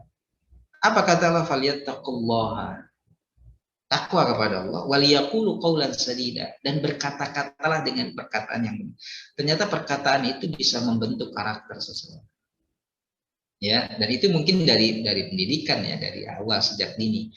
Kita suka pada anak, maka kata Rasulullah, Allah melaknat orang tua yang suka melaknat anaknya. Gitu ya. Kita kepada anak misalkan AA gitu ya. Kamu kenapa main game terus? Mau jadi tukang beling kamu? Nah, itu kan sudah laknat ya, gitu kan. Kamu mau jadi tukang beling, mau jadi tukang parkir kamu? Nah, itu kan. Coba kalau kemudian kenapa main game terus, bukannya mau jadi presiden. Nah, itu kan agak lebih enak gitu kan doanya gitu. Terus nanti dibalas, presiden juga suka main game misalkan gitu ya. Nah, khotiban rahimakumullah ya. Ini artinya apa? Kenapa dikaitkan penyiapan generasi dengan ketakwaan dan juga perkataan, karena memang kata-kata itu bisa membentuk karakter kita. Sehingga persiapannya itu bahkan bukan saja saat kita sudah punya anak, sebelum kita punya anak atau sebelum menikah pun kan kata Rasulullah, solehkan dirimu, Allah akan hadirkan ya pasangan yang soleh. Karena penting, karena memang bagaimanapun dari rumah tangga ini akan membentuk sebuah peradaban, ya peradaban kecil dimulai dari keluarga. Sehingga mencari pasangan yang soleh solehah itu sudah bagian dari ikhtiar kita untuk membentuk integritas dan kejujuran. Lalu kemudian ditakdirkan meniat mencari jodoh, Rasul memberikan lagi solusi atau Rasul memberikan lagi arahan, cari pilih pasangan hidup bukan 4 hal, ya, karena kecantikan ataupun tampannya, ya rupanya, kemudian karena hartanya, karena nasabnya, tapi kata Rasulullah, kenapa diletakkan nomor akhir? Karena agamanya. Fadfar bidzatid din taribat yadaka. Pilih karena agamanya, sebab diletakkan di akhir menjadi tolak ukur menolak dan menerima seseorang. Nomor 1, nomor 2, nomor 3 bagus, tapi agamanya kacau balau, bisa menjadi syarat kita untuk menolak. Nomor 1, nomor 2, 3 itu biasalah relatif, tapi nomor 4-nya bagus, ini bisa menjadi alasan untuk kita menerima. Agama. Bahkan disebut fazfar. Zofiro itu kan satu akar kata dengan kuku. Kenapa? Karena dulu di zaman di orang Arab itu kalau jatuh emas berlian liontinnya itu ke pasir, itu dia nyarinya pakai kuku. Kalau ibu-ibu di Jawa Barat mah nyari telur kutu geningan kuku gitu nya hiji-hiji gitu kan. Nah, saking telitinya sampai dilihat, dicari pakai kuku itu. Karena batu dengan liontinnya itu bisa saja kemudian samar-sama dengan yang di gurun pasir kan. Saking ini. Begitu menikah, orang kemudian mau berhubungan suami istri, di agama mana orang mau menunaikan hajat seksualnya itu diawali dengan doa. Tidak ada kecuali dalam Islam. Kenapa? Karena penyiapan generasi tadi. Kita ingin kemudian yang lahir, kata Rasulullah, kalau seandainya hasil dari hubungan itu Allah takdirkan menjadi keturunan, maka Allah akan jaga keturunannya dari setan. Itu kan bagian dari yang harus kita yakin. Sampai kemudian hamil, lalu kemudian diperdengarkan ayat Quran. Ini prosesnya seperti itulah, gitu ya, supaya si anak itu kemudian terbentuk kepribadiannya, sehingga kemudian integritasnya juga baik ke depan. Lalu lahir, lalu kemudian dididik sesuai dengan ajaran Islam yang Allah dan Rasulnya perintahkan. Ya, di samping nanti kemudian akan ada kurikulum-kurikulum lain sebagai penopang, di samping tadi kurikulum utamanya adalah akidah keimanan, ya kemudian dikuatkan dengan kurikulum yang memang disusun setelah itu baik di sekolah maupun di perguruan tinggi. Ya, di situ kan pasti kurikulumnya itu orientasinya adalah membentuk integritas seseorang. Gitu. Itu mungkin jawaban saya, wallahu alam, singkatnya, Ibu. Masya Allah, luar biasa. Ini betapa komprehensif sekali ya solusi Islam dalam membentuk integritas ya. Mulai dari sebelum fertilisasi saja itu sudah disiapkan doa gitu, dan sebagainya. Terima kasih Pak Ustadz. Baik, selanjutnya kami persilahkan kepada Master hadirin yang ingin bertanya secara langsung. Ya. Tadi sudah ada pesan Master, ada Master Cece katanya mau menyampaikan ya, secara betul. langsung. Silakan. Kami persilakan kepada Master Cece yang ingin bertanya secara langsung. Mangga. Assalamualaikum warahmatullahi wabarakatuh. Waalaikumsalam warahmatullahi wabarakatuh. Pak Ustadz mau bertanya, dalam surat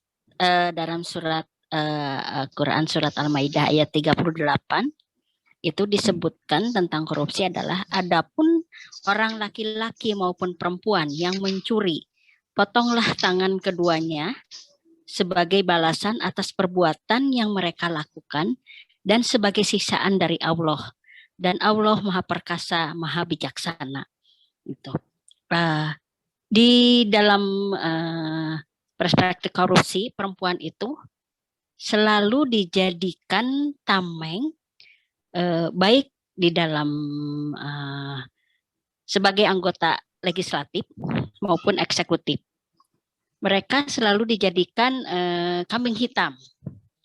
Dan selalu juga disebutkan bahwa laki-laki yang korupsi, suami yang korupsi itu adalah di belakangnya ada para istri. atau para perempuan gitu. Di Indonesia kan tidak ada hukuman untuk memotong tangan gitu. Hukumannya adalah selalu melalui pengadilan. Nah, untuk mencegah perempuan supaya tidak dijadikan kambing hitam dan tidak dijadikan objek untuk melakukan korupsi, gitu. Nah, apa yang harus dilakukan perempuan? Karena kalau menurut saya, pendidikan agama mungkin sudah cukup. Pengetahuan, wawasan juga sudah cukup. Tapi kenapa perempuan selalu mungkin logikanya selalu pakai hati. Perempuan itu selalu pakai hati untuk mengikuti aturan yang dimainkan oleh aturan yang ada di baik di legislatif, eksekutif atau yang lainnya. Itu Pak Ustadz, terima kasih. Wassalamualaikum warahmatullahi wabarakatuh. Waalaikumsalam warahmatullahi wabarakatuh. Baik, Matur Ibu.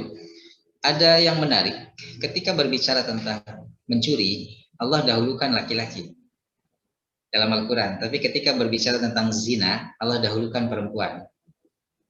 Ada as-sariqu was-sariqatu, laki-laki yang mencuri dan perempuan yang mencuri. Ada kalau yang zina, az-zaniyatu waz-zani, wanita pezina dan laki-laki pezina.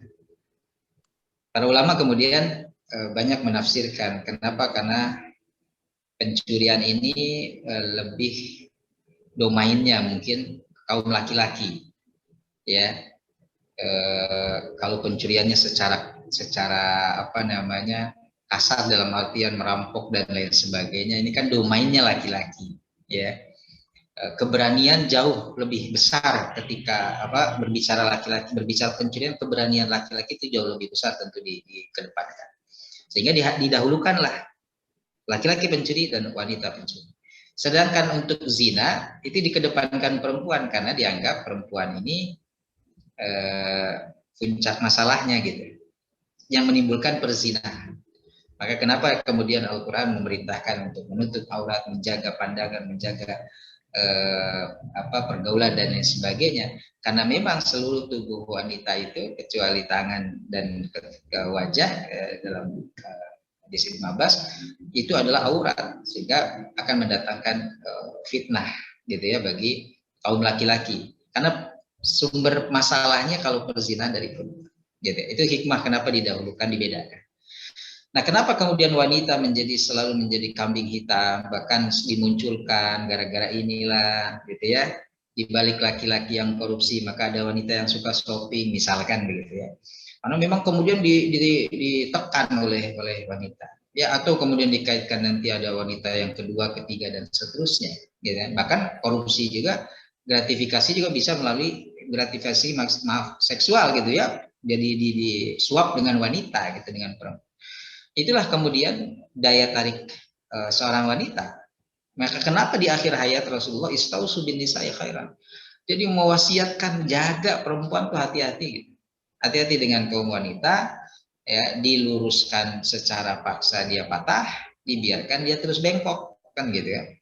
Jadi diamanahkan betul-betul, diwasiatkan betul-betul oleh Rasulullah SAW terkait dengan wanita ini. Ya, walaupun bukan hadis Rasul, tapi secara makna kalau wanita baik maka wanita tiang agama, tapi kalau baik maka kemudian baik satu negara. Kalau wanitanya rusak maka rusak juga negara itu, gitu ya.